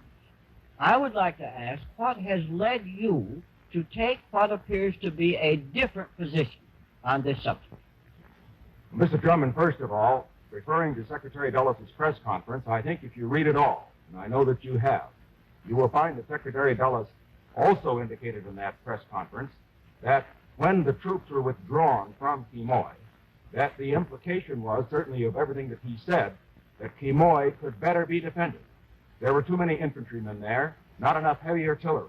And certainly I don't think there was any implication in Secretary Dulles' statement that Quemoy and Matsu should not be defended in the event that they were attacked, and that attack was a preliminary to an attack on Formosa. Now, as far as President Eisenhower is concerned, I have often heard him discuss this question. As I related a moment ago, the President has always indicated that we must not make the mistake in dealing with the dictator of indicating that we are going to make a concession at the point of a gun. Whenever you do that, inevitably the dictator is encouraged to try it again. So first it will be Quemoy and Matsu. Next it may be Formosa. What do we do then? My point is this, that once you do follow this course of action, of indicating that you are not going to defend a particular area, the inevitable result is that it encourages a man who is determined to conquer the world to press you to the point of no return, and that means war. We went through this tragic experience leading to World War II. We learned our lesson again in Korea. We must not learn it again. That is why I think the Senate was right, including a majority of the Democrats, a majority of the Republicans, when they rejected Senator Kennedy's position in 1955. And incidentally, Senator Johnson was among those who rejected that position, voted with the 70 against the 12. The Senate was right because they knew the lesson of history. And may I say, too, that I would trust that Senator Kennedy would change his position on this. Change it. Because as long as he, as a major presidential candidate, continues to suggest that we are going to turn over these islands, he is only encouraging the aggressors, the Chinese communists and the Soviet aggressors, to press the United States, to press us to the point where war would be inevitable. The road to war is always paved with good intentions. And in this instance, the good intentions, of course, are a desire for peace. But certainly we're not going to have peace by giving in and indicating in advance that we are not going to defend what has become a symbol of freedom.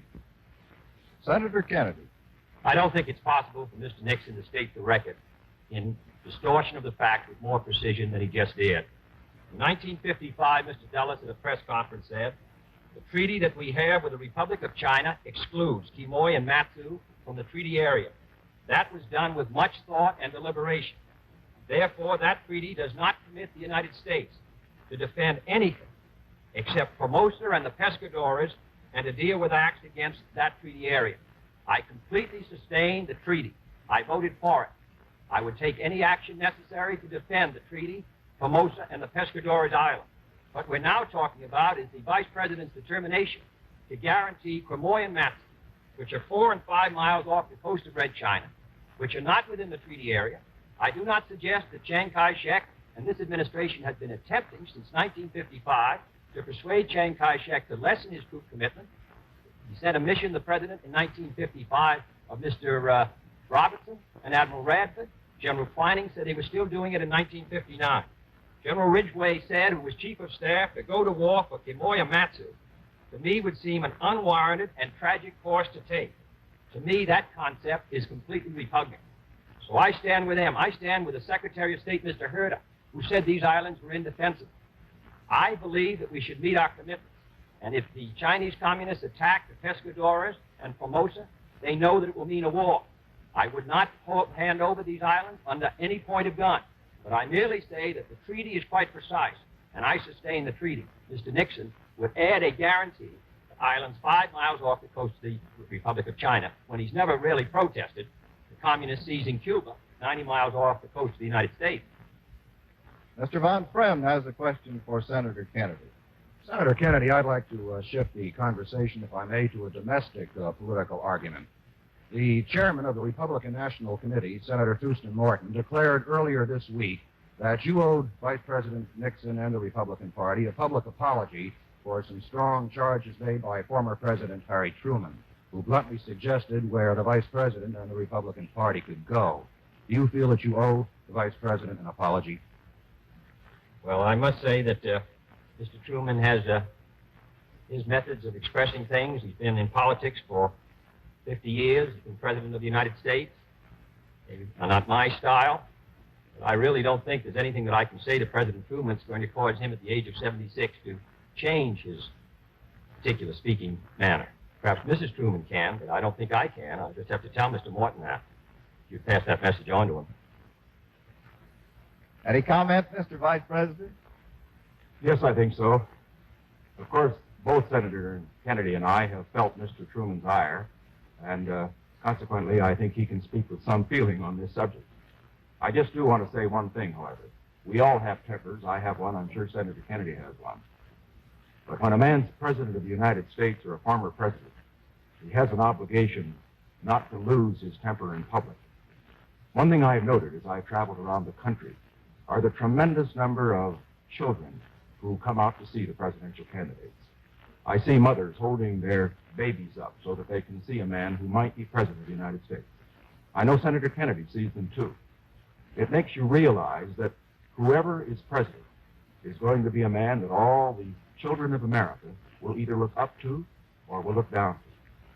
And I can only say that I'm very proud that President Eisenhower restored dignity and decency and, frankly, good language to the conduct of the presidency of the United States. And I only hope that, should I win this election, that I could approach President Eisenhower in maintaining the dignity of the office, in seeing to it that whenever any mother or father talks to his child, he can look at the man in the White House, and whatever he may think of his policies, he will say, well, there is a man who maintains the kind of standards personally that I would want my child to follow. Mr. Cater's question is for Vice President Nixon. Vice President, I'd like to return just once more, if I may, to this area of dealing with the communists. Critics have claimed that on at least 3 occasions in recent years, on the sending of American troops to Indochina in 1954, on the matter of continuing the U-2 flights in May, and then on this definition of our commitment to the offshore island, that you have overstated the administration position, that you have taken a more bellicose position than President Eisenhower.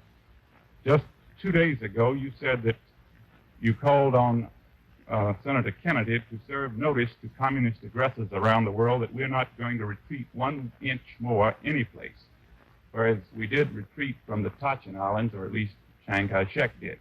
Would you say this was a valid criticism of your statement of foreign policy? Well, Mr. Cater, of course it's a criticism that is being made. I obviously don't think it's valid.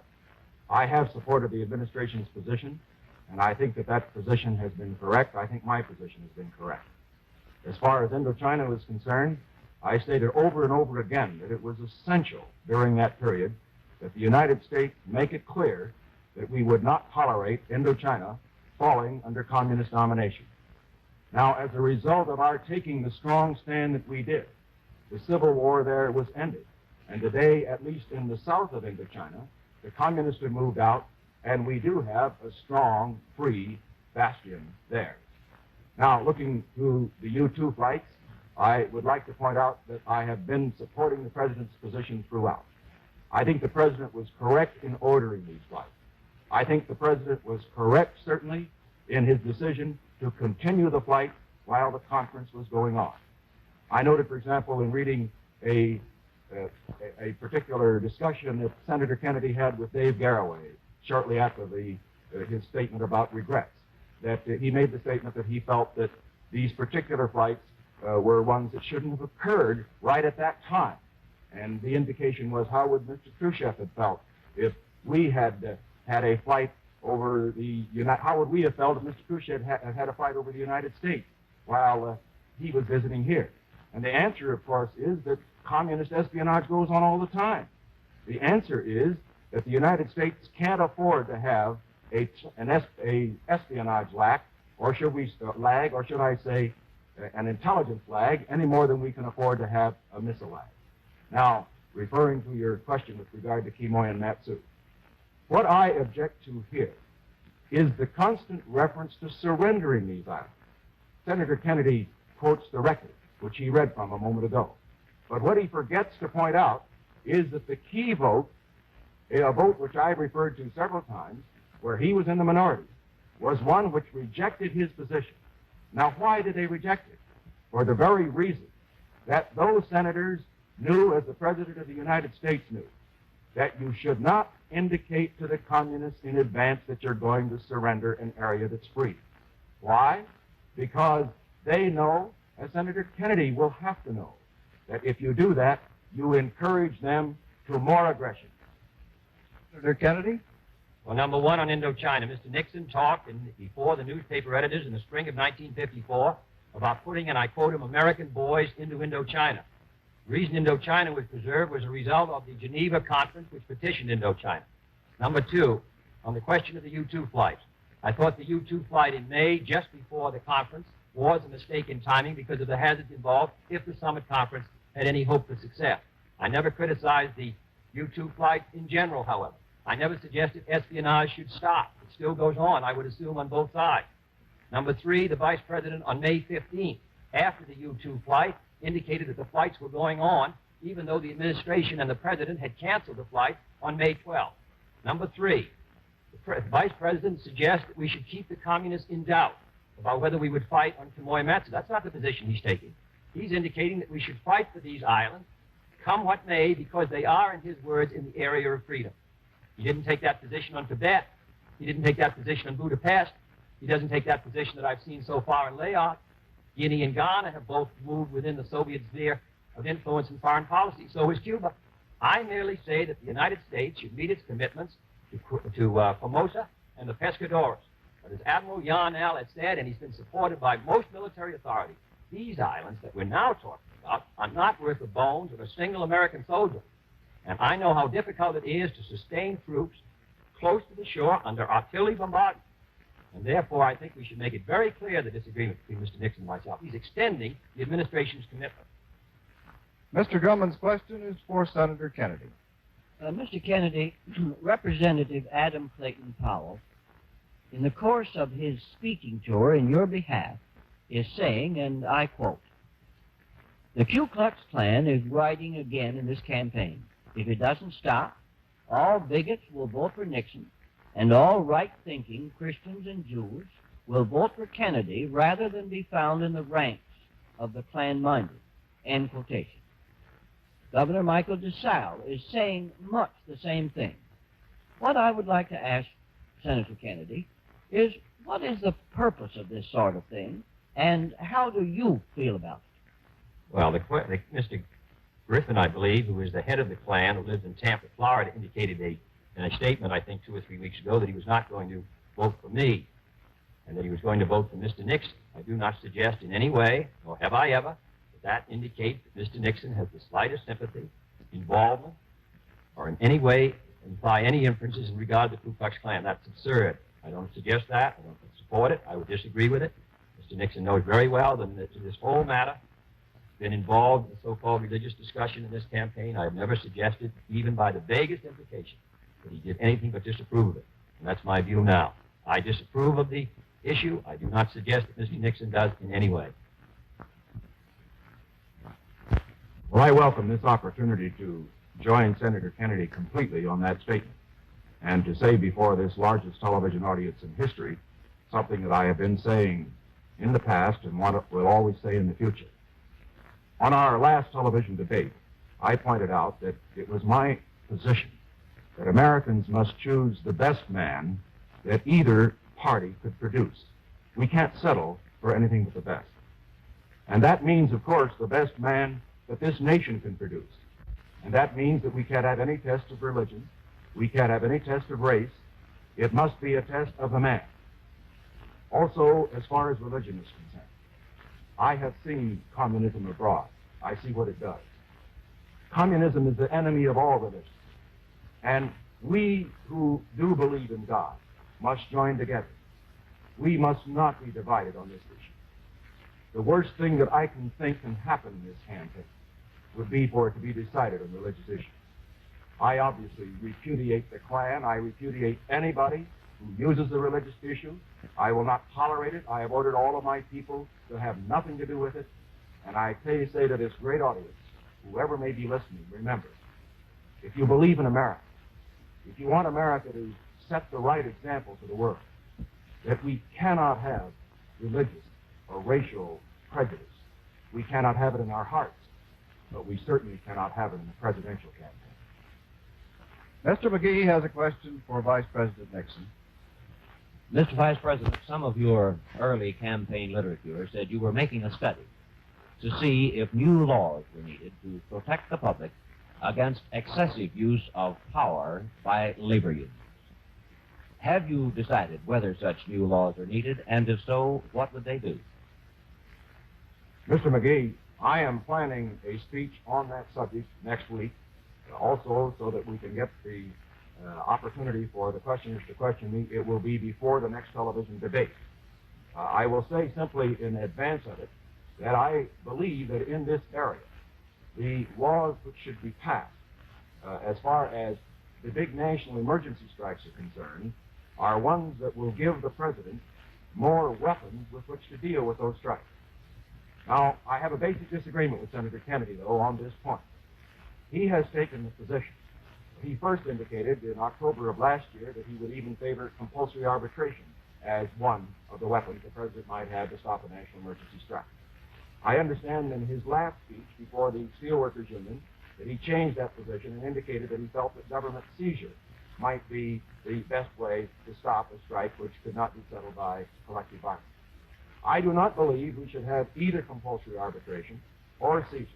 I think the moment that you give to the union on the one side and the management on the other side the escape hatch of eventually going to government to get it settled, that most of these great strikes will end up being settled by government, and that will be in the end, in my opinion, wage control. It will mean price control, all the things that we do not want. I do believe, however, that we can give to the President of the United States powers in addition to what he presently has in the fact-finding area, which would enable him to be more effective than we have been in handling these strikes. One last point I should make. The record in handling them has been very good during this administration. We have had less man-hours lost by strikes in these last 7 years than we had in the previous 7 years by a great deal. And I only want to say that however good the record is, it's got to be better. Because in this critical year period of the 60s, we've got to move forward. All Americans must move forward together, and we have to get the greatest cooperation possible between labor and management. We cannot afford stoppages of massive effect on the economy when we're in the terrible competition we're in with the Soviets. Senator, your comment? Well, I always have difficulty recognizing my positions when they're stated by the Vice President. I never suggested that compulsory arbitration was the solution to national emergency disputes. I'm opposed to that. I was opposed to it in October 1958. I have suggested that the President should be given other weapons to protect the national interest in case of national emergency strikes beyond the injunction provision of the Taft-Hartley Act. I don't know what other weapons the Vice President is talking about. I'm talking about giving him 4 or 5 tools, not only the fact-finding committee that he now has under the injunction provision, not only the injunction, but also the power of the fact-finding commission to make recommendations, recommendations which would not be binding, but nevertheless would have great force of public opinion behind them. One of the additional powers that I would suggest would be seizure. There might be others. By the President having 5 powers, 4 or 5 powers, and he only has very limited powers today, neither the company nor the union would be sure which power would be used. And therefore, there would be a greater incentive on both sides to reach an agreement themselves without taking it to the government. The difficulty now is the President's force is quite limited. He can set up a fact-finding committee. The fact-finding committee's powers are limited. He can provide an injunction if there's a national emergency for 80 days. Then the strike would go on. And there are no other powers or actions that the President could take unless he went to the Congress. This is a difficult and sensitive matter. But to state my view precisely, the President should have a variety of things he could do. He could leave the parties in doubt as to which one he would use. And therefore, there would be incentive, instead of as now, steel companies were ready to take the strike because they felt the injunction of 80 days would break the union, which didn't happen. The next question is by Mr. Cater for Senator Kennedy. Mr. Kennedy, Vice President Nixon says that he has costed the two-party platforms and that yours would run at least $10 billion a year more than his. You've denied his figures. He has called on you to supply your figures. Would you do that? Yes, I have stated in both debates and state again that I believe in a balanced budget and have supported that concept during my 14 years in the Congress. The only two times when an unbalanced budget is warranted would be during a serious recession, and we had that in '58 in an unbalanced budget of $12 billion, or a national emergency where there should be large expenditures for national defense, which we had in World War II and during part of the Korean War. On the question of the cost of our budget, I have stated that it's my best judgment that our agricultural program will cost $1.5 billion, possibly $2 billion less than the present agricultural program. My judgment is that the program the Vice President put forward, which is an extension of Mr. Benson's program, will cost $1 billion more than the present program, which costs about $6 billion a year, the most expensive in history. We spent more money on agriculture in the last 8 years than 100 years of the agricultural department before that. Secondly, I believe that the high interest rate policy that this administration has followed has added about $3 billion a year to interest on the debt, nearly funding the debt, which is a burden on the taxpayers. I would hope under a different monetary policy it would be possible to reduce that interest rate burden, at least $1 billion. Third, I think it's possible to gain a $700 million to $1 billion through tax changes, which I believe would close up loopholes on dividend withholding, on expense accounts. Fourthly, I have suggested that the medical care for the aged and the bill which the Congress now has passed and the President signed, if fully implemented, would cost $1 billion on the Treasury out of the Treasury Fund and $1 billion by the state. The proposal that I have put forward, and which many of the members of my party support, is for medical care financed under Social Security, which would be financed under the Social Security tax rate, which is less than 3 cents a day per person for medical care, doctors' bills, nurses, hospitals when they retire. It is actuarially sound. So in my judgment, we would spend more money in this administration on aid to education. We'd spend more money on housing. We'd spend more money, and I hope more wisely, on defense than this administration has done. But I believe that the next administration should work for a balanced budget, and that would be my intention. Mr. Nixon misstates my figures constantly, which of course, is right. But the fact of the matter is, here is where I stand, and I just want to have it on the public record. Mr. Vice President, Senator Kennedy has indicated on several occasions in this program tonight that I've been misstating his record and his figures. I will issue a white paper after this broadcast quoting exactly what he said on compulsory arbitration, for example, and the record will show that I have been correct. Now, as far as his figures are concerned here tonight, he again is engaging in this, what I would call mirror game of here it is and here it isn't. On the one hand, for example, he suggests that as far as his medical care program is concerned, that really isn't a problem because it's from Social Security. But Social Security is a tax. The people pay it. It comes right out of your paycheck. This doesn't mean that the people aren't going to be paying the bills. He also indicates, as far as his agricultural program is concerned, that he feels it will cost less than ours. Well, all that I can suggest is that all the experts who have studied the program indicate that it is the most fantastic program, the worst program insofar as its effect on the farmers that America has ever had foisted upon it in an election year or any other time.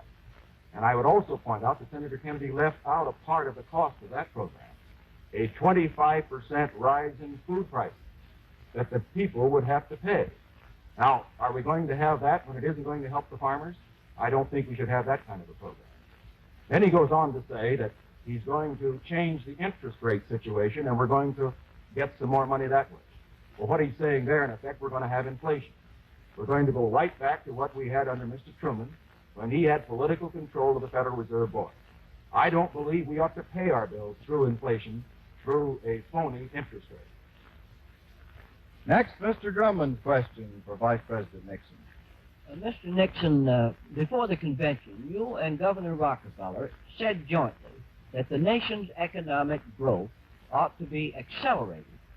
And the Republican platform states that the nation needs to quicken the pace of economic growth.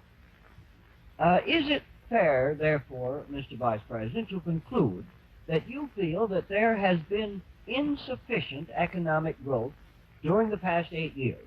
And if so, what would you do beyond present administration policies to step it up? Mr. Drummond, I am never satisfied with the economic growth of this country. I'm not satisfied with it even if there were no communism in the world, but particularly when we're in the kind of a race we're in, we have got to see that America grows just as fast as we can, provided we grow soundly. Because even though we have maintained, as I pointed out in our first debate, the absolute gap over the Soviet Union, even though the growth in this administration has been twice as much as it was in the Truman administration, that isn't good enough. Because America must be able to grow enough not only to take care of our needs at home for better education and housing and health, all these things we want. We've got to grow enough to maintain the forces that we have abroad and to wage the non-military battle for the world, in Asia, in Africa, in Latin America. It's going to cost more money, and growth will help us to win that battle. Now, what do we do about it? And here, I believe, basically, that what we have to do is to stimulate that sector of America, the private enterprise sector of the economy, in which there is the greatest possibility for expansion. So that is why I advocate a program of tax reform, which will stimulate more investment in our economy. In addition to that, we have to move on other areas that are holding back growth. I refer, for example, to distressed areas. We have to move into those areas with programs so that we make adequate use of the resources of those areas. We also have to see that all of the people of the United States, the tremendous talents that our people have, are used adequately. That's why in this whole area of civil rights, the equality of opportunity for employment and education is not just for the benefit of the minority groups, it's for the benefit of the nation, so that we can get the scientists and the engineers and all the rest that we need. And in addition to that, we need programs, particularly in higher education, which will stimulate scientific breakthroughs, which will bring more growth. Now, what all this, of course, adds up to is this. America has not been standing still. Let's get that straight. Anybody who says America's been standing still for the last 7.5 years hasn't been traveling around America. He's been traveling in some other country. We have been moving. We have been moving much faster than we did in the Truman years. But we can and must move faster. And that's why I stand so strongly for programs that will move America forward in the 60s. Move her forward so that we can stay ahead of the Soviet Union and win the battle for freedom and peace. Senator Kennedy. Well, first, may I correct a statement which was made before that under my agricultural program, food prices would go up 25%. That's untrue. The farmer who grows wheat gets about 2.5 cents out of a 25-cent loaf of bread. Even if you put his income up 10%, that'd be 2.75%, 3 cents out of that 25 cents. The man who grows tomatoes, it costs less for those tomatoes than it does for the label on the can. And I believe when the average hour for many farmers wage about 50 cents an hour, he should do better. But anybody who suggests that that program would come to any figure indicated by the Vice President is in error. The Vice President suggested a number of things. He suggested that we aid distressed areas. The administration has vetoed that bill passed by the Congress twice. He suggested we pass an aid to education bill. The administration and the Republican majority in the Congress has opposed any realistic aid to education. And the Vice President cast a deciding vote against federal aid for teacher salaries in the Senate, which prevented that being added. This administration and this country last year had the lowest rate of economic growth, which means jobs, of any major industrialized society in the world in 1959. And when we have to find 25,000 new jobs a week for the next 10 years, we're going to have to grow more. Governor Rockefeller says 5%. Democratic platform and others say 5%. Many say 4.5%. The last 8 years, the average growth has been about 2.5%. That's why we don't have full employment today. Mr. McGee has the next question for Senator Kennedy. Senator Kennedy, a moment ago you mentioned tax loopholes.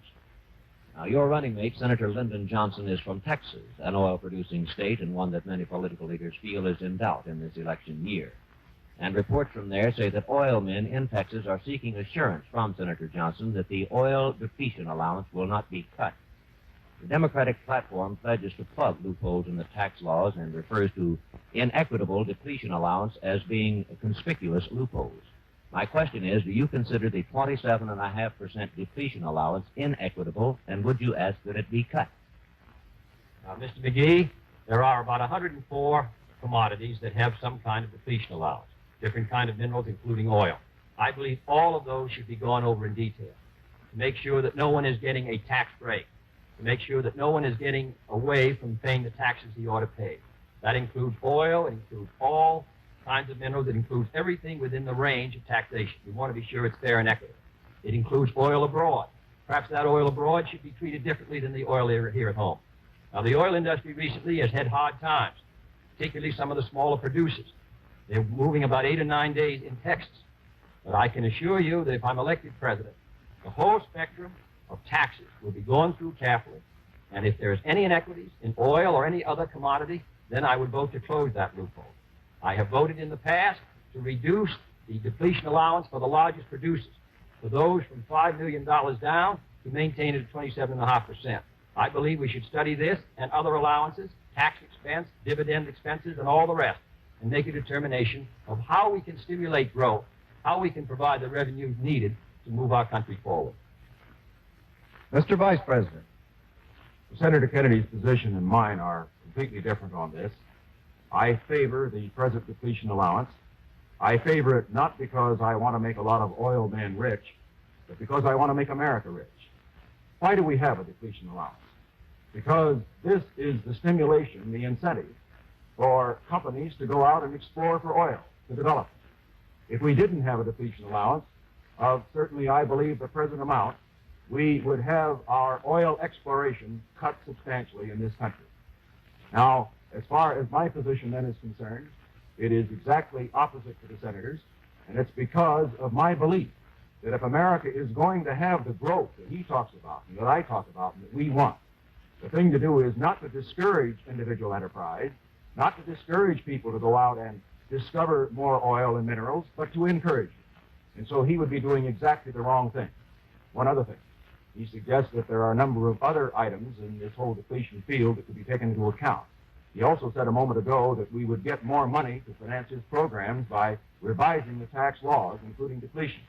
I should point out that as far as depletion allowances are concerned, the oil depletion allowance is one that provides 80% of all of those involved in depletion. So you're not going to get much from revenue insofar as depletion allowances are concerned unless you move in the area that he indicated. But I oppose it. I oppose it for the reasons that I mentioned. I oppose it because I want us to have more oil exploration and not less. Gentlemen, if I may remind you, time is growing short, so please keep your questions and answers as brief as possible, consistent with clarity. Mr. Von Frem for Vice President Nixon. Mr. Vice President, in the past 3 years, there has been an exodus of more than $4 billion of gold from the United States, apparently for two reasons. Because exports have slumped and haven't covered imports, and because of increased American investments abroad. If you were president, how would you go about stopping this departure of gold from our shores? Well, Mr. Von Frem, the first thing we have to do is to continue to keep confidence abroad in the American dollar. That means that we must continue to have a balanced budget here at home in every possible circumstance that we can. Because the moment that we have loss of confidence in our own fiscal policies at home, it results in gold flowing out. Secondly, we have to increase our exports as compared with our imports. And here we have a very strong program going forward in the Department of Commerce. This one must be stepped up. Beyond that, as far as the gold supply is concerned, and as far as the movement of gold is concerned, we have to bear in mind that we must get more help from our allies abroad in this great venture in which all free men are involved of winning the battle for freedom. Now, America has been carrying a tremendous load in this respect. I think we have been right in carrying it. I have favored our programs abroad for economic assistance and for military assistance. But now we find that the countries of Europe, for example, that we have aided, and Japan that we've aided in the Far East, these countries, some are former enemies, some are friends, have now recovered completely. They have got to bear a greater share of this load of economic assistance abroad. That's why I am advocating and will develop during the course of the next administration, if of course I get the opportunity, a program in which we enlist more aid from these other countries on a concerted basis in the programs of economic development for Africa, Asia, and Latin America. The United States cannot continue to carry the major share of this burden by itself. We can carry a big share of it, but we've got to have more help from our friends abroad And these three factors, I think, will be very helpful in reversing the goal for which you spoke about. Senator Kennedy. Just to correct the record, Mr. Nixon said on depletion that his record was the opposite of mine. What I said was this matter should be thoroughly gone into to make sure that there aren't loopholes. If his record is the opposite of that, that means he doesn't want to go into it. Now, on the question of the goal, the difficulty, of course, is that we do have heavy obligations abroad, that we therefore have to maintain not only a favorable balance of trade, but also send a good deal of our dollars overseas to pay our troops, maintain our bases, and sustain other economies. In other words, if we're going to continue to maintain our position in the 60s, we have to maintain a sound monetary and fiscal policy. We have to have control over inflation. And we also have to have a favorable balance of trade. We have to be able to compete in the world market. We have to be able to sell abroad more than we consume from abroad if we're going to be able to meet our obligations.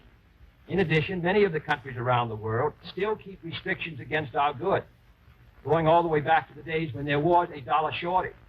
Now there isn't a dollar shortage, and yet many of these countries continue to move against our goods.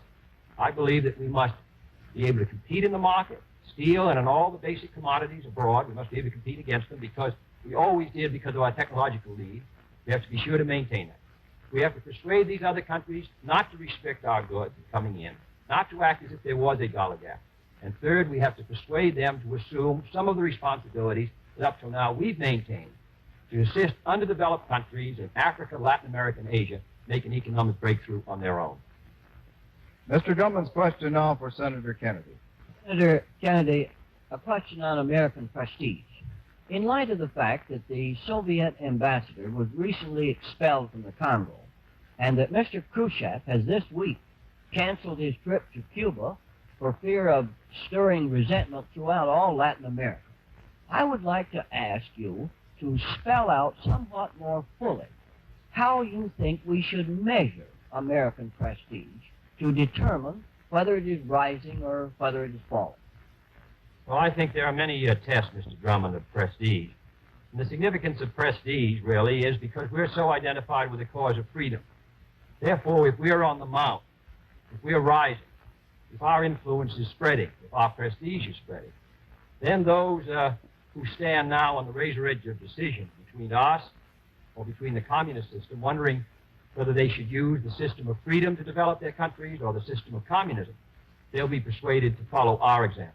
There have been several indications that our prestige is not as high as it once was. Mr. George Allen, the head of our information service, said that a result of our being second in space in the Sputnik in 1957, and I quote him, I believe, I paraphrase him accurately, he said that many of these countries equate space developments with scientific productivity and scientific advancement. And therefore, he said, many of these countries now feel that the Soviet Union, which was once so backward, is now on a par with the United States. Secondly, the economic growth of the Soviet Union is greater than ours. Mr. Dulles has suggested it's from 2 to 3 times as great as ours. This has a great effect on the underdeveloped world, which faces problems of low income and high population density and inadequate resources. 3, a Gallup poll taken in February asked people in 10 countries which country they thought would be first in 1970, both scientifically and militarily. And a majority in every country except Greece felt that it would be the Soviet Union by 1970. 4, in the votes at the UN, particularly the vote dealing with Red China last Saturday, we received the support on the position that we had taken of only 2 African countries, one Liberia, which has been tied to us for more than a century, and the other Union of South Africa, which is not a popular country in Africa. Every other African country either abstained or voted against us. More countries voted against us in Asia on this issue than voted with us. On the neutralist resolution, which we were so much opposed to, the same thing happened. The candidate who was a candidate for the president of Brazil took a trip to Cuba to call on Mr. Castro during the election in order to get the benefit of the Castro supporters within Brazil. There are many indications. Guinea and Ghana, 2 independent countries within the last 3 years. Guinea in 57, Ghana within the last 18 months, both now are supporting the Soviet foreign policy at the UN. Mr. Herter said so himself. Layoff is moving in that direction. So I would say our prestige is not so high. No longer do we give the image of being on the rise. No longer do we give an image of vitality. Mr. Vice President. Well, I would say, first of all, that Senator Kennedy's statement that he just made is not going to help our Gallup polls abroad. It isn't going to help our prestige either. Let's look at the other side of the coin. Let's look at the vote in the Congo. The vote was 70-0 against the Soviet Union. Let's look at the situation with regard to economic growth as it really is. We find that the Soviet Union is a very primitive economy. Its growth rate is not what counts. It's whether it is catching up with us, and it is not catching up with us. We're well ahead, and we can stay ahead, provided we have confidence in America and don't run her down in order to build her up. We could look also at other items which Senator Kennedy has named, but I will only conclude by saying this. In this whole matter of prestige, in the final analysis, it's whether you stand for what's right. And getting back to this matter that we discussed at the outset, the matter of Quemoy and Matsu, I can think of nothing that will be a greater blow to the prestige of the United States among the free nations in Asia than for us to take Senator Kennedy's advice that will go against what a majority of the members of the Senate, both Democrat and Republican, said in 1955, and to say in advance, we will surrender an area to the communists. In other words, if the United States is going to maintain its strength and its prestige, we must not only be strong militarily and economically, we must be firm diplomatically. Certainly, we have been speaking, I know, of whether we should have retreat or defeat. Let's remember that the way to win is not to retreat and not to surrender. Thank you, gentlemen. As we mentioned at the opening of this program, the candidates agreed that the clock alone would determine who had the last word. The two candidates wish to thank the networks for the opportunity to appear for this discussion. I would repeat the ground rules likewise agreed upon by representatives of the two candidates in the radio and television networks. The entire hour was devoted to answering questions from the reporters. Each candidate was questioned in turn, and each had the opportunity to comment on the answer of his opponent. The reporters were free to ask any question on any subject. Neither candidate was given any advance information on any question that would be asked. Those were the conditions agreed upon for this third meeting of the candidates tonight. Now, I might add that also agreed upon was the fact that when the hour got down to the last few minutes, that there was not sufficient time left for another question and suitable time for answer and comment, the questioning would end at that point. That is the situation at this moment. And after reviewing the rules for this evening, I might use the remaining few moments of the hour to tell you something about the other arrangements for this debate with the participants a continent apart. I would emphasize first that each candidate was in a studio alone except for 3 photographers and 3 reporters of the press and the television technicians. Those studios, identical in every detail of lighting, background, physical equipment, even to the paint used in decorating. We newsmen in the third studio have also experienced a somewhat similar isolation. Now, I would remind you, the fourth in the series of these historic joint appearances scheduled for Friday, October 21st. At that time, the candidates will again share the same platform to discuss foreign policy. This is Bill Shadell. Good night.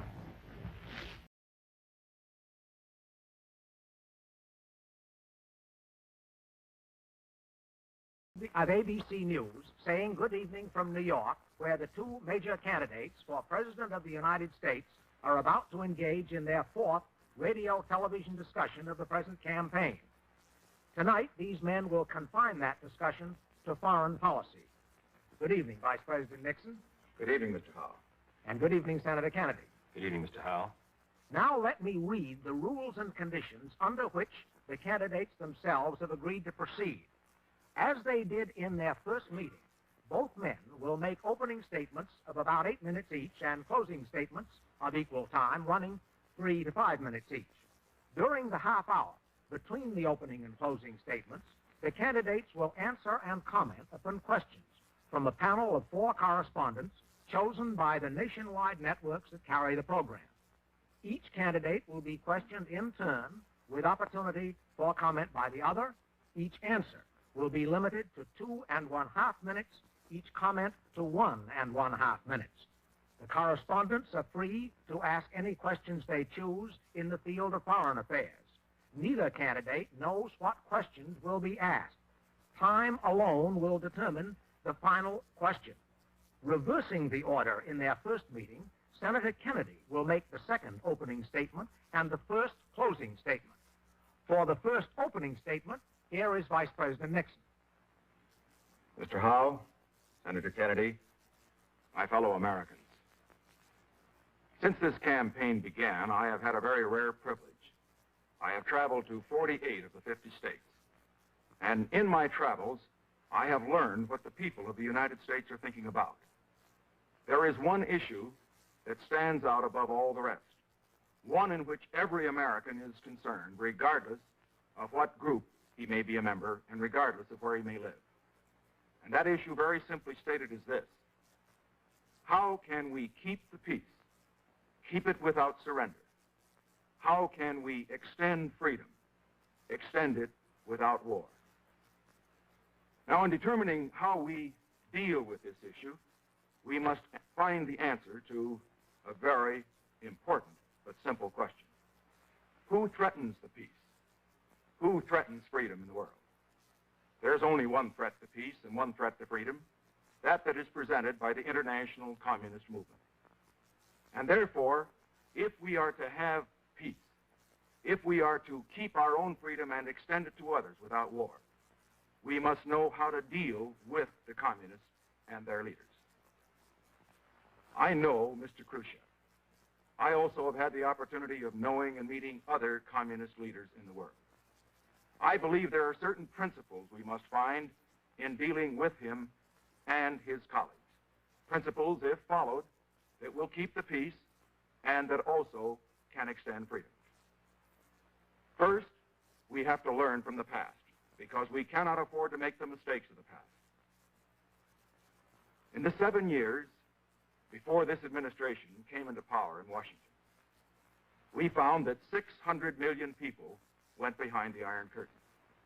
And at the end of that 7 years, we were engaged in a war in Korea, which cost over 30,000 American lives. In the past 7 years, in President Eisenhower's administration, this situation has been reversed. We ended the Korean War. By strong, firm leadership, we have kept out of other wars, and we have avoided surrender of principle or territory at the conference table. Now, why were we successful as our predecessors were not successful? I think there are several reasons.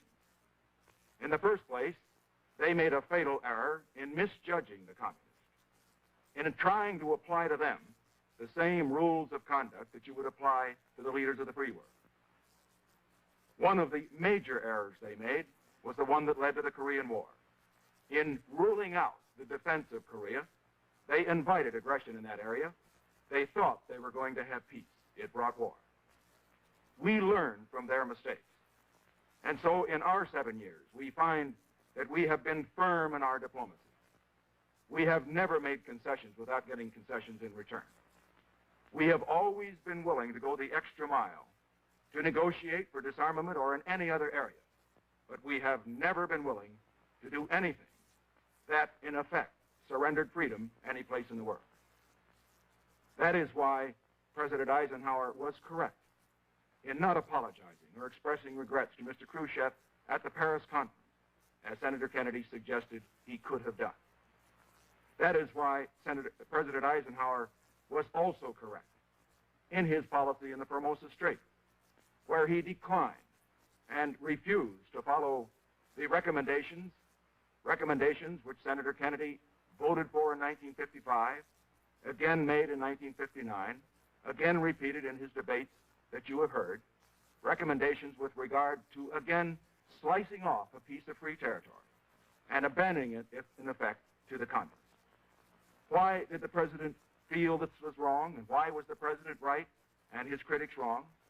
Because, again, this showed a lack of understanding of dictators, a lack of understanding particularly of communists, because every time you make such a concession, it does not lead to peace. It only encourages them to blackmail you. It encourages them to begin a war.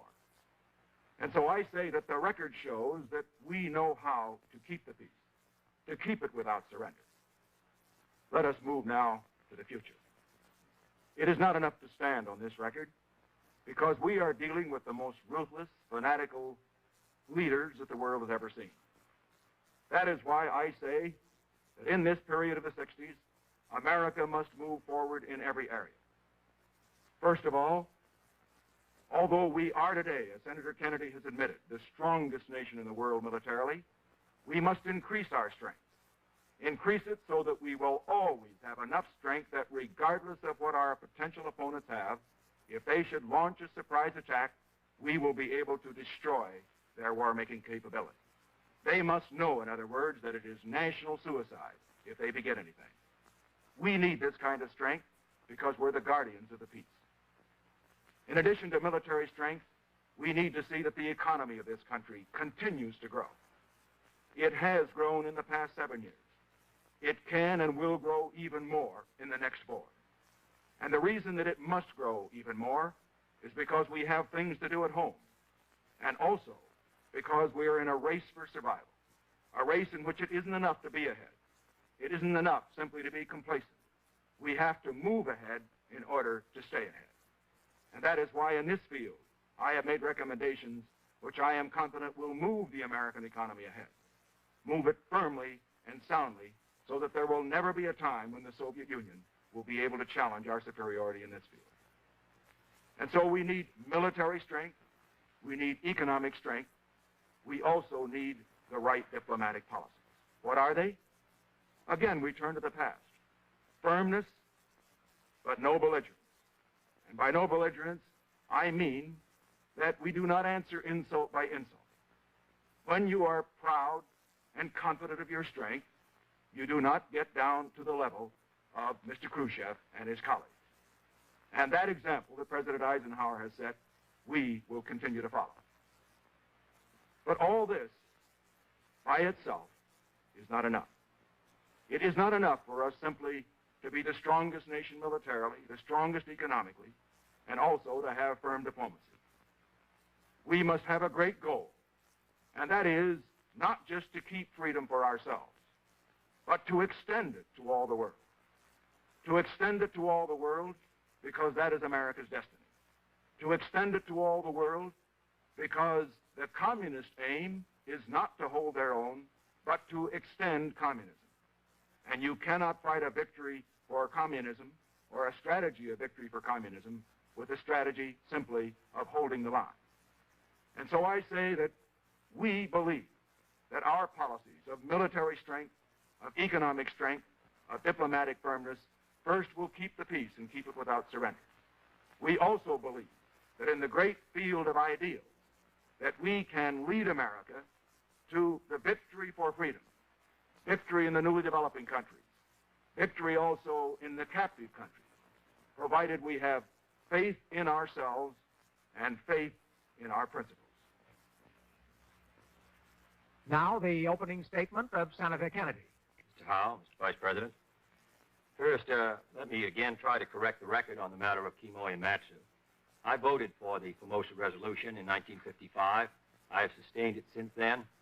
I've said that I agree with the administration policy. Mr. Nixon earlier indicated that he would defend Quemoy and Matsu, even if the attack on these islands 2 miles off the coast of China were not part of a general attack on Formosa and the Pescadores. I indicated that I would defend those islands if the attack were directed against Pescadores and Formosa, which is part of the Eisenhower policy. I've supported that policy. In the last week, as a member of the Senate Foreign Relations Committee, I reread the testimony of General Twining, representing the administration in 1959, and the Assistant Secretary of State before the Foreign Relations Committee in 1958, and I have accurately described the administration policy, and I support it wholeheartedly. So that really isn't an issue in this campaign. It isn't an issue with Mr. Nixon, who now says that he also supports the Eisenhower policy. Nor is the question that all Americans want peace and security an issue in this campaign. The question is, are we moving in the direction of peace and security? Is our relative strength growing? Is, as Mr. Nixon says, our prestige at an all-time high, as he said a week ago, and that of the communists at an all-time low? I don't believe it is. I don't believe that our relative strength is increasing. And I say that not as the Democratic standard bearer, but as a citizen of the United States who is concerned about the United States. I look at Cuba, 90 miles off the coast of the United States. In 1957, I was in Havana. I talked to the American ambassador there. He said that he was the second most powerful man in Cuba. And yet, even though Ambassador Smith and Ambassador Gardner, both Republican ambassadors, both warned of Castro, the Marxist influences around Castro, the communist influences around Castro, both of them have testified in the last 6 weeks that in spite of their warnings to the American government, nothing was done. Our security depends upon Latin America. Can any American looking at the situation in Latin America feel contented with what's happening today? When a candidate for the presidency of Brazil feels it necessary to call not on Washington during the campaign, but on Castro in Havana in order to pick up the support of the Castro supporters in Brazil. At the American conference, Inter-American conference this summer, when we wanted them to join together in the denunciation of Castro and the Cuban communists, we couldn't even get the Inter-American group to join together in denouncing Castro. It was rather a vague statement that they finally made. Do you know today that the Russians broadcast 10 times as many programs in Spanish to Latin America as we do? Do you know we don't have a single program sponsored by our government to Cuba to tell them our story, to tell them that we are their friends, that we want them to be free again? Africa is now the emerging area of the world. It contains 25% of all the members of the General Assembly. We didn't even have a Bureau of African Affairs until 1957. In the Africa south of the Sahara, which is the major new section, we have less students from all of Africa in that area studying under government offices today than from the country of Thailand. If there's one thing Africa needs, it's technical assistance. And yet last year we gave them less than 5% of all the technical assistance funds that we distributed around the world. We relied in the Middle East on the Baghdad Pact. And yet when the Iraqi government was changed, the Baghdad Pact broke down. We relied on the Eisenhower Doctrine for the Middle East, which passed the Senate. There isn't one country in the Middle East that now endorses the Eisenhower Doctrine. We look to Europe, to Asia, because the struggle is in the underdeveloped world. Which system, communism or freedom, will triumph in the next 5 or 10 years? That's what should concern us. Not the history of 10 or 15 or 20 years ago, but are we doing enough in these areas? What are freedom's chances in those areas? By 1965 or 1970, will there be other Cubas in Latin America? Will Guinea and Ghana, which have now voted with the communists frequently as newly independent countries of Africa, will there be others? Will the Congo go communist? Will other countries? Are we doing enough in that area? And what about Asia? Is India going to win the economic struggle, or is China going to win it? Who will dominate Asia in the next 5 or 10 years? Communism, the Chinese, or will freedom? The question which we have to decide as Americans is, are we doing enough today? Is our strength and prestige rising? Do people want to be identified with us? Do they want to follow the United States leadership? I don't think they do enough, and that's what concerns me. In Africa, these countries that have newly joined the United Nations, on the question of admission of Red China, only 2 countries in all of Africa voted with us, Liberia and the Union of South Africa. The rest either abstained or voted against us. More countries in Asia voted against us on that question than voted with us. I believe that this struggle is going to go on, and it may well be decided in the next decade. I have seen Cuba go to the communists. I have seen communist influence and Castro influence rise in Latin America. I have seen us ignore Africa. There are 6 countries in Africa that are members of the United Nations. There isn't a single American diplomatic representative in any of those 6. When Guinea became independent, the Soviet ambassador showed up that very day. We didn't recognize them for 2 months. The American ambassador didn't show up for nearly 8 months. I believe that the world is changing fast, and I don't think this administration has shown the foresight, has shown the knowledge, has been identified with the great fight which these people are waging to be free, to get a better standard of living, to live better. The average income in some of those countries is $25 a year. The communists say, come with us. Look what we've done. And we've been, on the whole, uninterested. I think we're going to have to do better. Mr. Nixon talks about our being the strongest country in the world. I think we are today, but we were far stronger relative to the communists 5 years ago. And what is of great concern is that the balance of power is in danger of moving with them. They made a breakthrough in missiles, and by 1961, 2, and 3, they will be outnumbering us in missiles. I'm not as confident as he is that we will be the strongest military power by 1963. He talks about economic growth as a great indicator for freedom. I agree with it. What we do in this country, the kind of society that we build, that will tell whether freedom will be sustained around the world. And yet in the last 9 months of this year, we've had a drop in our economic growth rather than a gain. We've had the lowest rate of increase of economic growth in the last 9 months of any major industrialized society in the world. I look up and see the Soviet flag on the moon. The fact is that the State Department polls and our prestige and influence around the world have shown such a sharp drop that up till now the State Department has been unwilling to release them. And yet they were polled by the USIA. The point of all this is a struggle in which we're engaged. We want peace. We want freedom. We want security. We want to be stronger. We want freedom to gain. But I don't believe in these changing and revolutionary times, this administration has known that the world is changing, has identified itself with that change. I think the communists have been moving with vigor. Laos, Africa, Cuba. All around the world, they're on the move.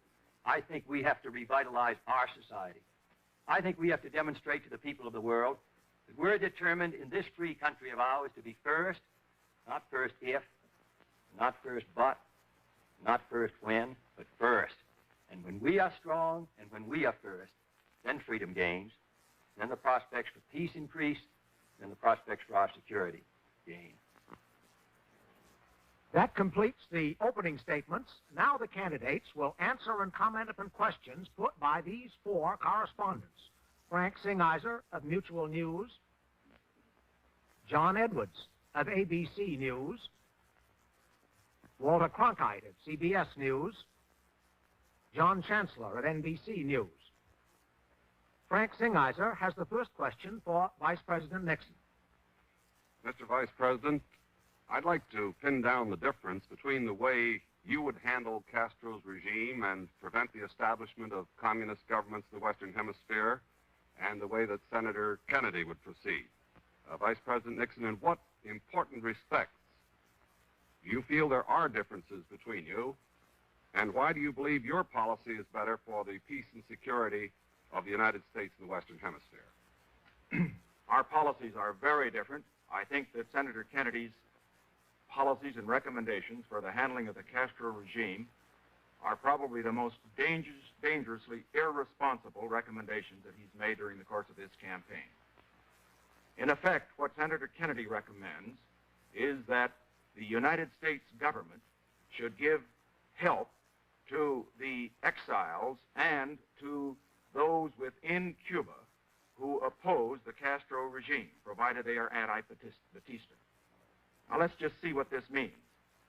We have 5 treaties with Latin America, including the one setting up the Organization of American States in Bogota in 1948, in which we've agreed not to intervene in the internal affairs of any other American country, and they as well have agreed to do likewise.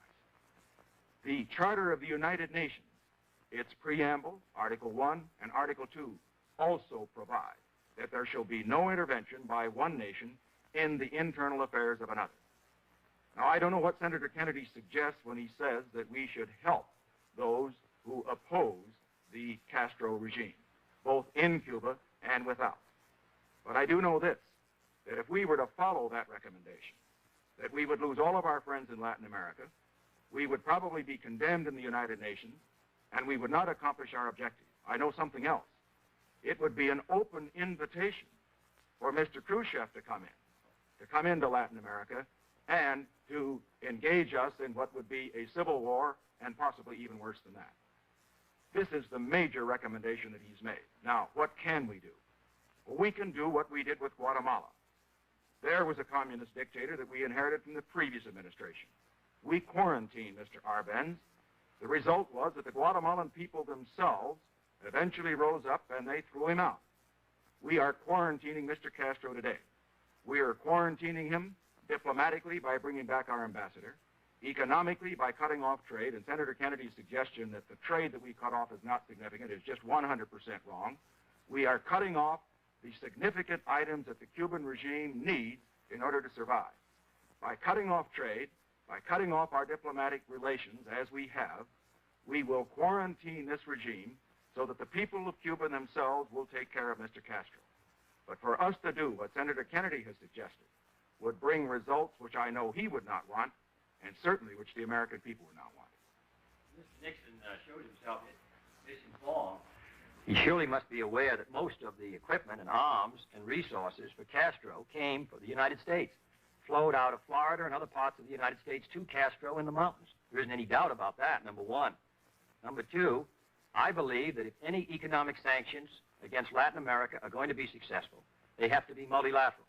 They have to include the other countries of Latin America. The very minute effect of the action which has been taken this week on Cuba's economy, I believe Castro can replace those markets very easily through Latin America, through Europe, and through Eastern Europe. If the United States had stronger prestige and influence in Latin America, it could persuade, as Franklin Roosevelt did in 1940, the countries of Latin America to join in an economic quarantine of Castro. That's the only way you can bring real economic pressure on the Castro regime, and also the countries of Western Europe, Canada, Japan, and the others. Number three, Castro is only the beginning of our difficulties throughout Latin America. The big struggle will be to prevent the influence of Castro spreading to other countries, Mexico, Panama, Brazil, Bolivia, Colombia. We're going to have to try to provide closer ties, to associate ourselves with the great desire of these people for a better life if we're going to prevent Castro's influence from spreading throughout all of Latin America. His influence is strong enough today to prevent us from getting the other countries of Latin America to join with us in economic quarantine. His influence is growing, mostly because this administration has ignored Latin America. You yourself said, Mr. Vice President, a month ago, that if we had provided the kind of economic aid 5 years ago that we are now providing, we might never have had Castro. Why didn't we? John Edwards has his first question for Senator Kennedy. Senator Kennedy, one test of a new president's leadership will be the caliber of his appointments. It's a matter of interest here and overseas as to who will be the new Secretary of State. Now, under our rules, I must ask this question of you, but I would hope that the Vice President also would answer it. Will you give us the names of 3 or 4 Americans, each of whom, if appointed, would serve with distinction, in your judgment, as Secretary of State?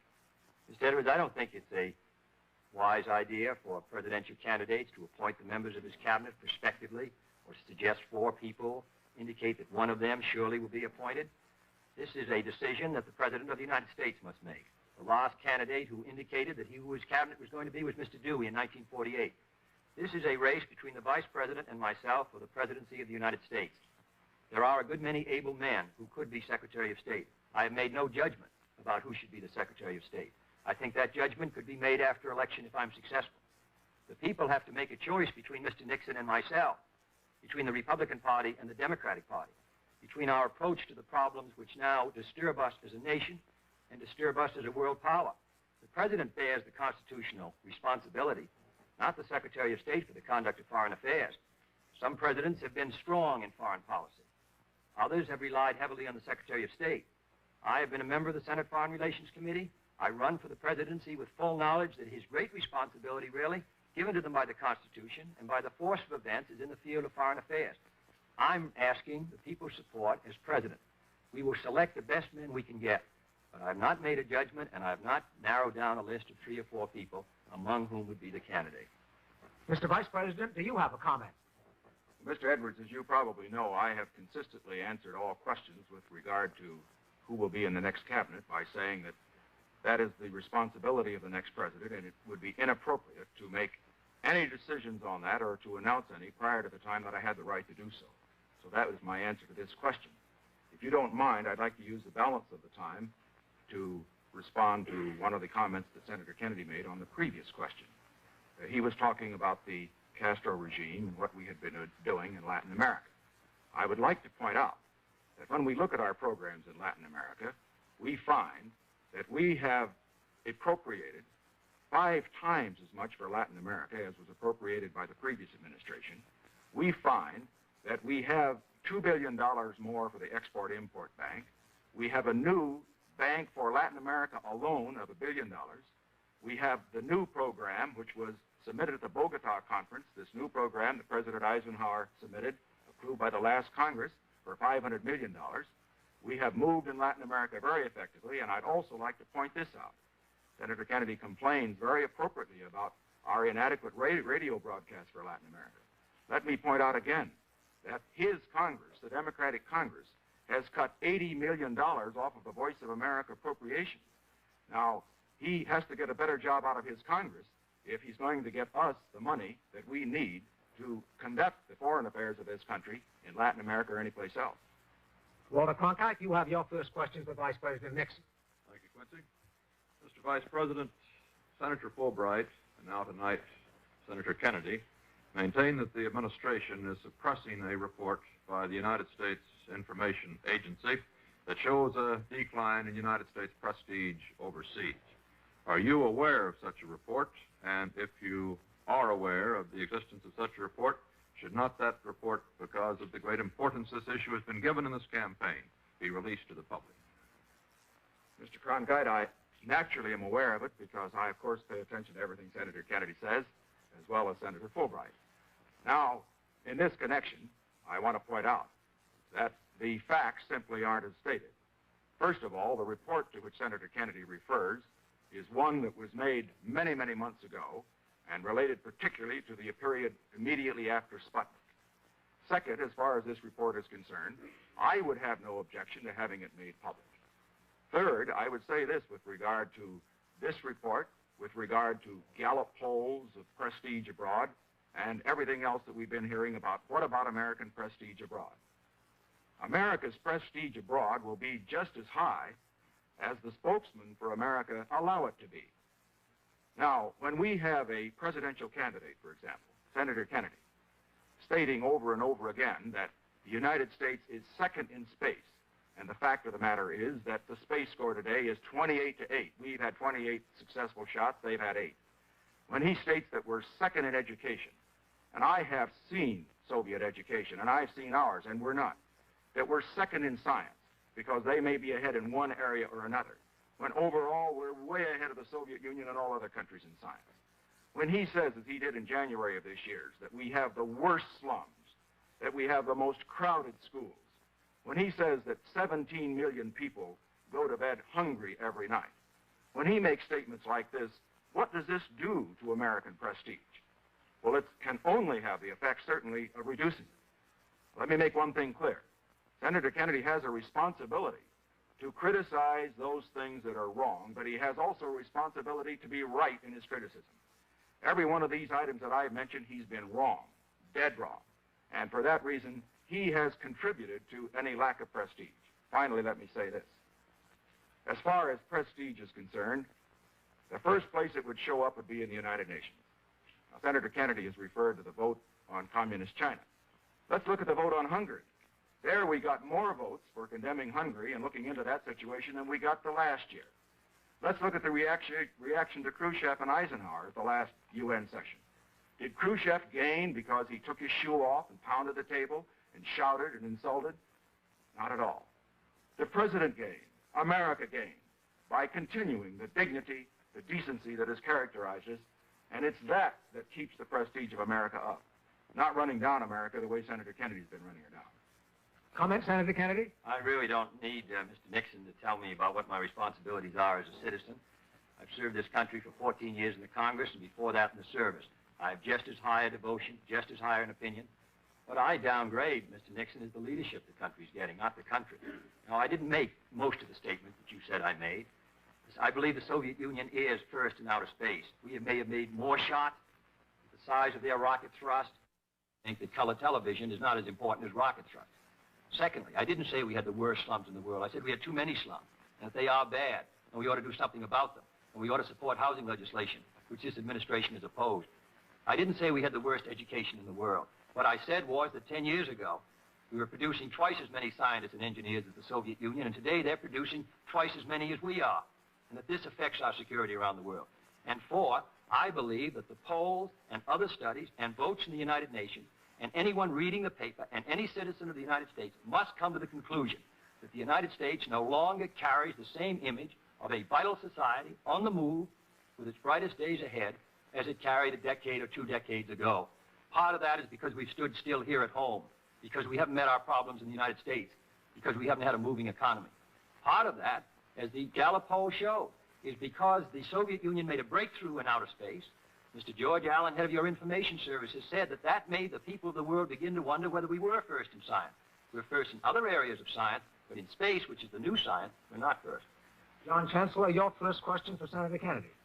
Senator, another question in connection with our relations with the Russians. There have been stories from Washington, from the Atomic Energy Commission, hinting that the Russians may have resumed the testing of nuclear devices. Now, if this is true, should the United States resume nuclear testing? And if the Russians do not start testing, can you foresee any circumstances in 1961 in which the United States might resume its own series of tests? Yes, I think the next president of the United States should make one last effort to secure an agreement on the cessation of tests, number one.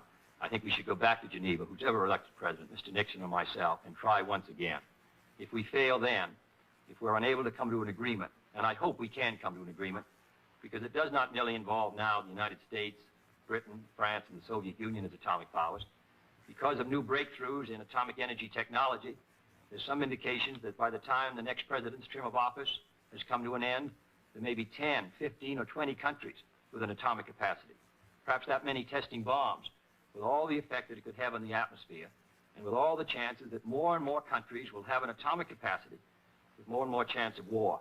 So one more effort should be made. I don't think that even if that effort fails, that it will be necessary to carry on tests in the atmosphere which pollute the atmosphere. They can be carried out underground, they can be carried on in outer space.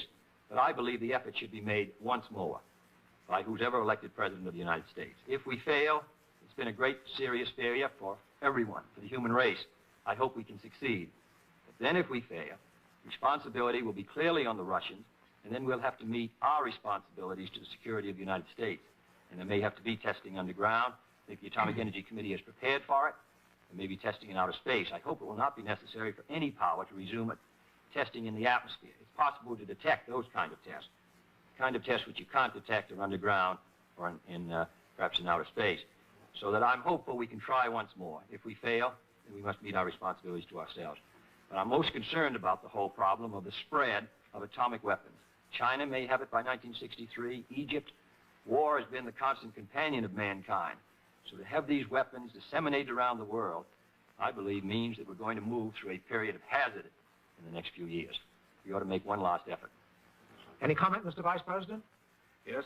I would say, first of all, that we must have in mind the fact that we have been negotiating to get tests inspected and to get an agreement for many, many months. As a matter of fact, there's been a moratorium on testing as a result of the fact that we have been negotiating. I've reached the conclusion that the Soviet Union is actually filibustering. I've reached the conclusion, too, based on the reports that have been made, that they may be cheating. I don't think we can wait until the next president is inaugurated and then selects a new team, and then all the months of negotiating that will take place before we reach a decision. I think that immediately after this election, we should set a timetable, the next president, working with the President Eisenhower, a timetable to break the Soviet filibuster. There should be no tests in the atmosphere. That rules out any fallout. But as far as underground tests are concerned, and particularly underground tests for developing peaceful uses of atomic energy, we should not allow this Soviet filibuster to continue.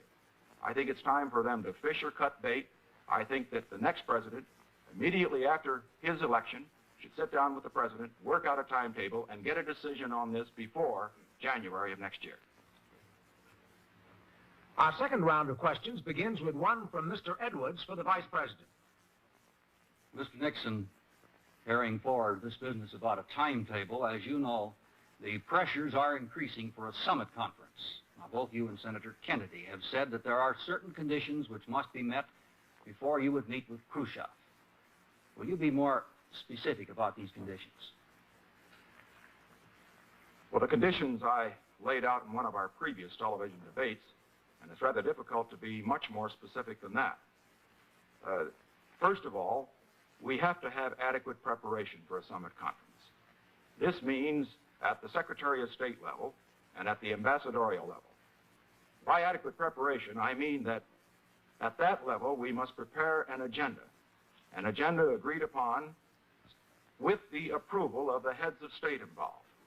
Now, this agenda should delineate those issues on which there is a possibility of some agreement or negotiation.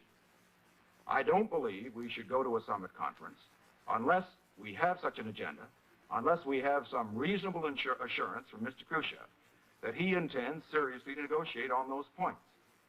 Now, this may seem like a rigid, inflexible position, but let's look at the other side of the coin. If we build up the hopes of the world by having a summit conference that is not adequately prepared, and then if Mr. Khrushchev finds some excuse for breaking it up, as he did this one, because he isn't going to get his way, we set back the cause of peace. We do not help it. We can, in other words, negotiate many of these items of difference between us without going to the summit. I think we have to make a greater effort than we have been making at the Secretary of State level, at the ambassadorial level, to work out the differences that we have. And so, as far as the summit conference is concerned, it should only be entered upon, it should only be agreed upon, if the negotiations have reached the point that we have some reasonable assurance that something is going to come out of it other than some phony spirit, a spirit of Geneva or Camp David or whatever it is. When I say phony spirit, I mean phony not because the spirit is not good on our side, but because the Soviet Union simply doesn't intend to carry out what they say. Now, these are the conditions that I can lay out. I cannot be more precise than that, because until we see what Mr. Khrushchev does and what he says, we cannot indicate what our plans will be. Any comments, Senator Kennedy? Well, I think the President of the United States last winter indicated that before he'd go to the summit in May, as he did last fall, he indicated that there should be some agenda, that there should be some prior agreement. He hoped that there would be an agreement in part in disarmament. He also expressed the hope that there should be some understanding of the general situation in Berlin. The Soviet Union refused to agree to that, and we went to the summit, and it was disastrous. I believe we should not go to the summit until there is some reason to believe that a meeting of minds can be obtained on either Berlin, outer space, or general disarmament, including nuclear testing. In addition, I believe the next president in January and February should go to work in building the strength of the United States. The Soviet Union does understand strength. We armed a parley, Winston Churchill said 10 years ago. If we are strong, particularly as we face a crisis over Berlin, which we may in the spring or in the winter, it's important that we maintain our determination here, that we indicate that we're building our strength, that we are determined to protect our position, that we're determined to protect our commitment.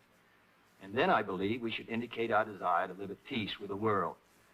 But until we're strong here, until we're moving here, I believe a summit could not be successful.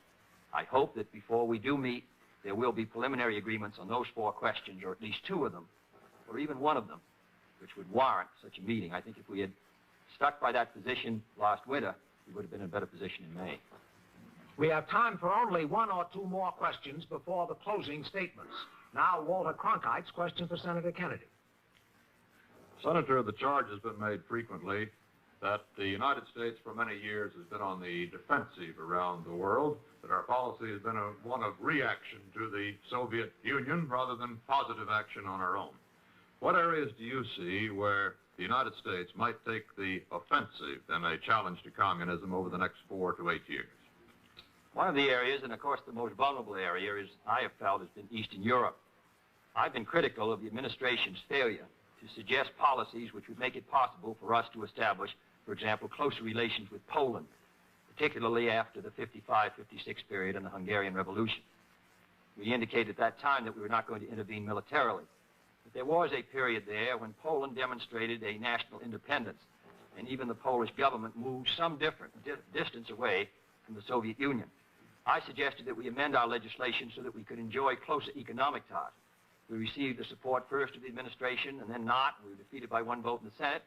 We passed the bill in the Senate this year, but it didn't pass the House. I would say Eastern Europe is the area of vulnerability of the Soviet Union. Secondly, the relations between Russia and China. They are now engaged in a debate over whether war is the means of communizing the world, or whether they should use subversion, infiltration, economic struggles, and all the rest. No one can say what that course of action will be, but I think the next president of the United States should watch it carefully. If those 2 powers should split, it could have great effects throughout the entire world. Thirdly, I believe that India represents a great area for affirmative action by the free world. India started from about the same place that China did. Chinese communists have been moving ahead the last 10 years. India, under a free society, has been making some progress. But if India does not succeed with her 450 million people, if she can't make freedom work, then people around the world are going to determine, particularly in the underdeveloped world, that the only way that they can develop their resources is through the communist system. Fourth, let me say that in Africa, Asia, Latin America, Eastern Europe, the great force on our side is the desire of people to be free. This has expressed itself in the revolts in Eastern Europe. It's expressed itself in the desire of the people of Africa to be independent of Western Europe. They want to be free. And my judgment is that they don't want to give their freedom up to become communists. They want to stay free, independent perhaps of us, but certainly independent of the communists. And I believe if we identify ourselves with that force, if we identify ourselves with it as Lincoln, as Wilson did, as Franklin Roosevelt did, if we become known as the friend of freedom, sustaining freedom, helping these people in the fight against poverty and ignorance and disease, helping them build their lives, I believe in Latin America, Africa, and Asia, eventually in the Eastern Europe and the Middle East, certainly in Western Europe, we can strengthen freedom. We can make it move. We can put the communists on the defensive. Your comment, Mr. Vice President?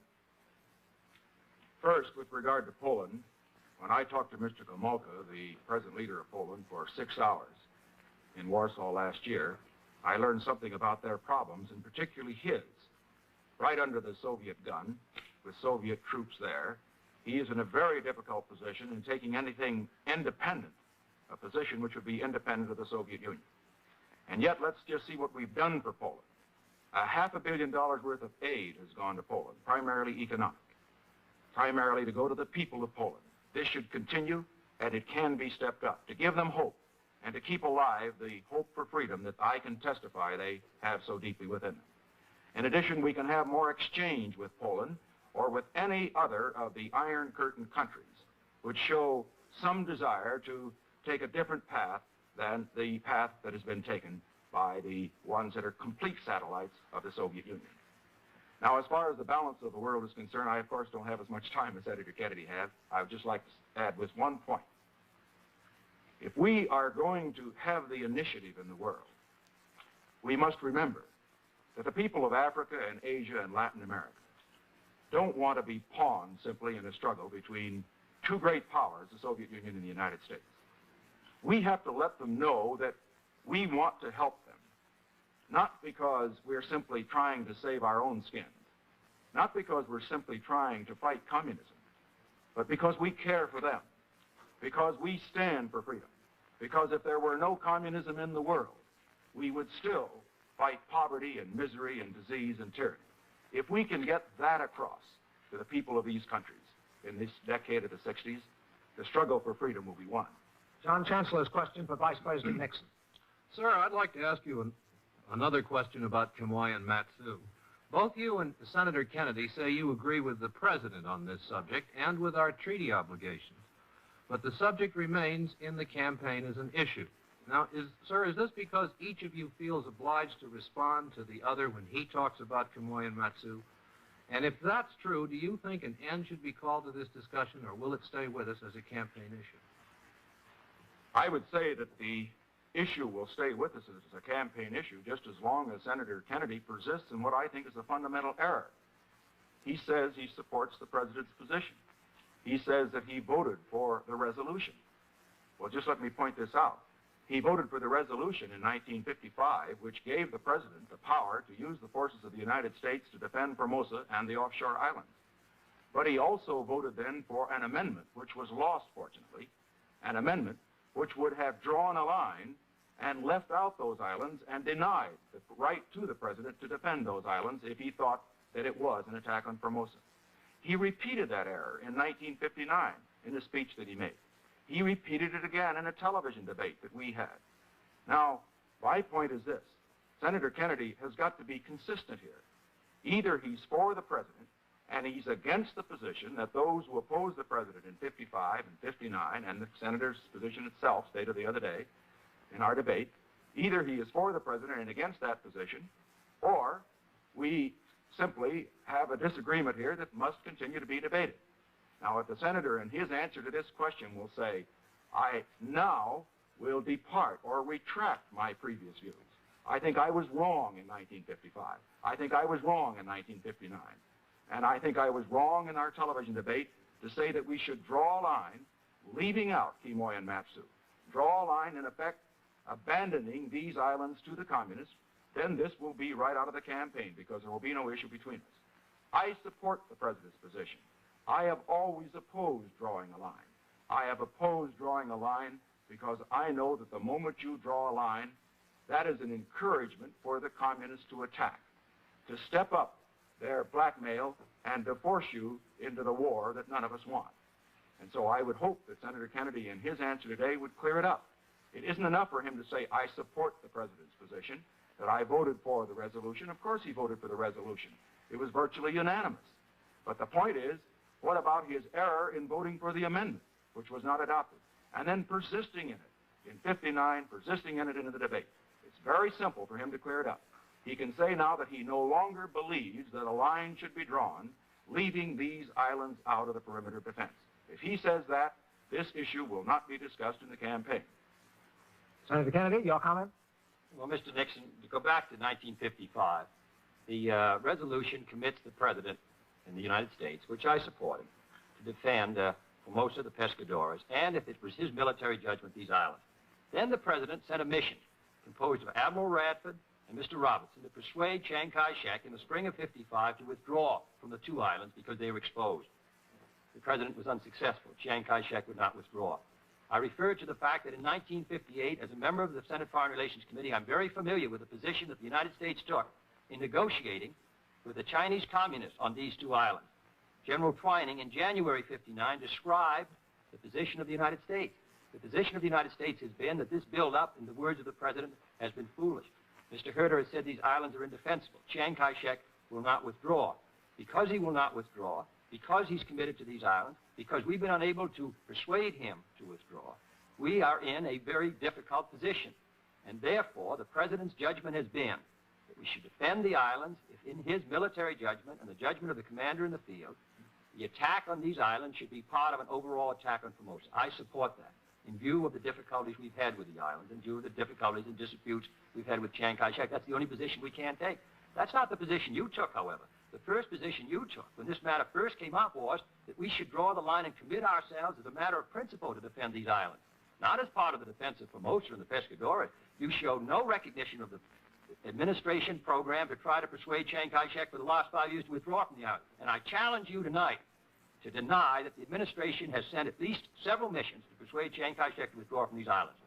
And Under that's the agreed testimony of General Twining and the Assistant Secretary of State in '58. Under the agreed rules, gentlemen, we've exhausted the time for questions. Each candidate will now have 4 minutes and 30 seconds for his closing statement. Senator Kennedy will make the first closing statement. I said that I've served this country for 14 years. I served it in the war. I'm devoted to it. If I lose this election, I will continue in the Senate to try to build a stronger country. But I run because I believe this year the United States has a great opportunity to make a move forward, to make a determination here at home and around the world that it's going to reestablish itself as a vigorous society. My judgment is that the Republican Party has stood still here in the United States, and it's also stood still around the world. We're using about 50% of our steel capacity today. We had a recession in '58. We had a recession in '54. We're not moving ahead in education the way we should. We didn't make a judgment in '57 and '56 and '55 and '54 that outer space would be important. If we stand still here, if we appoint people to ambassadorships and positions in Washington who have a status quo outlook, who don't recognize that this is a revolutionary time, then the United States does not maintain its influence. And if we fail, the cause of freedom fails. I believe it incumbent upon the next President of the United States to get this country moving again, to get our economy moving ahead, to set before the American people its goals, its unfinished business, and then throughout the world, appoint the best people we can get, ambassadors who can speak the language, not merely people who made a political contribution, but who can speak the language, bring students here, let them see what kind of a country we have. Mr. Nixon said that we should not regard them as pawns in the Cold War. We should identify ourselves with them. If that were true, why didn't we identify ourselves with the people of Africa? Why didn't we bring students over here? Why did we suddenly offer Congo 300 students last June when they had the tremendous revolt? That was more than we had offered to all of Africa the year before from the federal government. I believe that this party, Republican Party, has stood still really for 25 years its leadership has. It opposed all of the programs of President Roosevelt and others for minimum wage and for housing and economic growth and development of our natural resources, the Tennessee Valley, and all the rest. And I believe that if we can get a party which believes in movement, which believes in going ahead, then we can reestablish our position in the world. Strong defense, strong in economic growth, justice for our people, guarantee of constitutional rights, so that people will believe that we practice what we preach, and then around the world, particularly to try to reestablish the atmosphere which existed in Latin America at the time of Franklin Roosevelt. He was a good neighbor in Latin America because he was a good neighbor in the United States, because they saw us as a society that was compassionate, that cared about people, that was moving this country ahead. I believe it my responsibility as the leader of the Democratic Party in 1960 to try to warn the American people that in this crucial time we can no longer afford to stand still. We can no longer afford to be second best. I want people all over the world to look to the United States again, to feel that we're on the move, to feel that our high noon is in the future. I want Mr. Khrushchev to know that a new generation of Americans who fought in Europe and Italy and the Pacific for freedom in World War II have now taken over in the United States, and that they're going to put this country back to work again. I don't believe that there's anything this country cannot do. I don't believe there's any burden or any responsibility that any American would not assume to protect this country, protect our security, to advance the cause of freedom. And I believe it incumbent upon us now to do that. Franklin Roosevelt said in 1936 that that generation of Americans had a rendezvous with destiny. I believe in 1960 and 61 and 2 and 3, we have a rendezvous with destiny. And I believe it incumbent upon us to be the defenders of the United States and the defenders of freedom. And to do that, we must give this country leadership, and we must get America moving again. Now, Vice President Nixon, your closing statement. Senator Kennedy has said tonight again what he has said several times in the course of these debates and in the campaign, that America is standing still. America is not standing still. It has not been standing still. And let's set the record straight right now by looking at the record, as Al Smith used to say. He talks about housing. We built more houses in the last 7 years than in any administration, and 30% more than in the previous administration. We talk about schools. 3 times as many classrooms built in the past administration in Eisenhower than under the Truman administration. Let's talk about civil rights. More progress in the past 8 years than in the whole 80 years before. He talks about the progress in the field of slum clearance and the like. We find 4 times as many projects undertaken and completed in this administration and in the previous one. Anybody that says America has been standing still for the last 7.5 years hasn't been traveling in America. He's been in some other country. Let's get that straight right away. Now, the second point we have to understand is this, however. America has not been standing still, but America cannot stand pat. We can't stand pat for the reason that we're in a race, as I've indicated. We can't stand pat because it is essential with the conflict that we have around the world that we not just hold our own, that we not keep just freedom for ourselves. It is essential that we extend freedom, extend it to all the world. And this means more than what we've been doing. It means keeping America even stronger militarily than she is. It means seeing that our economy moves forward even faster than it has. It means making more progress in civil rights than we have, so that we can be a splendid example for all the world to see of democracy in action at its best. Now, looking at the other parts of the world, South America, talking about our record and the previous one, we had a good neighbor policy, yes. It sounded fine. But let's look at it. There were 11 dictators when we came into power in 1953 in Latin America. There are only 3 left. Let's look at Africa. 20 new countries in Africa during the course of this administration. Not one of them selected a communist government. All of them voted for freedom, a free type of government. Does this show that communism has the bigger pull or freedom has the bigger pull? Am I trying to indicate that we have no problems in Africa or Latin America or Asia? Of course not. What I am trying to indicate is that the tide of history is on our side, and that we can keep it on our side, because we're on the right side. We're on the side of freedom. We're on the side of justice, against the forces of slavery, against the forces of injustice. But we aren't going to move America forward, and we aren't going to be able to lead the world to win this struggle for freedom if we have a permanent inferiority complex about American achievements. Because we are first in the world in space, as I've indicated. We are first in science. We are first in education. And we're going to move even further ahead with the kind of leadership that we can provide in these years ahead. One other point I would make. What could you do? Senator Kennedy and I are candidates for the presidency of the United States. In the years to come, it will be written that one or the other of us was elected and that he was or was not a great president. What will determine whether Senator Kennedy or I, if I am elected, was a great president? It will not be our ambition that will determine it, because greatness is not something that is written on a campaign poster. It will be determined to the extent that we represent the deepest ideals, the highest feelings and faith of the American people. In other words, the next president, as he leads America and the free world, can be only as great as the American people are great. And so I say, in conclusion, keep America's faith strong. See that the young people of America particularly have faith in the ideals of freedom and faith in God, which distinguishes us from the atheistic materialists who oppose us. Thank you, gentlemen. Both candidates have asked me to express their thanks to the networks for this opportunity to appear on this discussion. May I repeat that all those concerned in tonight's discussion have, sometimes reluctantly, followed the rules and conditions read at the outset and agreed to in advance by the candidates and the networks. The opening statements ran 8 minutes each. The closing statements ran 4 minutes, 30 seconds. The order of speaking was reversed from their first joint appearance when they followed the same procedure. A panel of newsmen questioned each candidate alternately. Each had 2.5 minutes to reply. The other had 1.5 minutes to comment. But the first discussion dealt only with domestic policy. This one dealt only with foreign policy. One last word. As members of a new political generation, Vice President Nixon and Senator Kennedy have used new means of communication to pioneer a new type of political debate.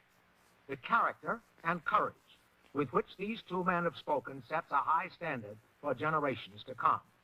Surely they have set a new precedent. Perhaps they have established a new tradition. This is Quincy Howe. Good night from New York.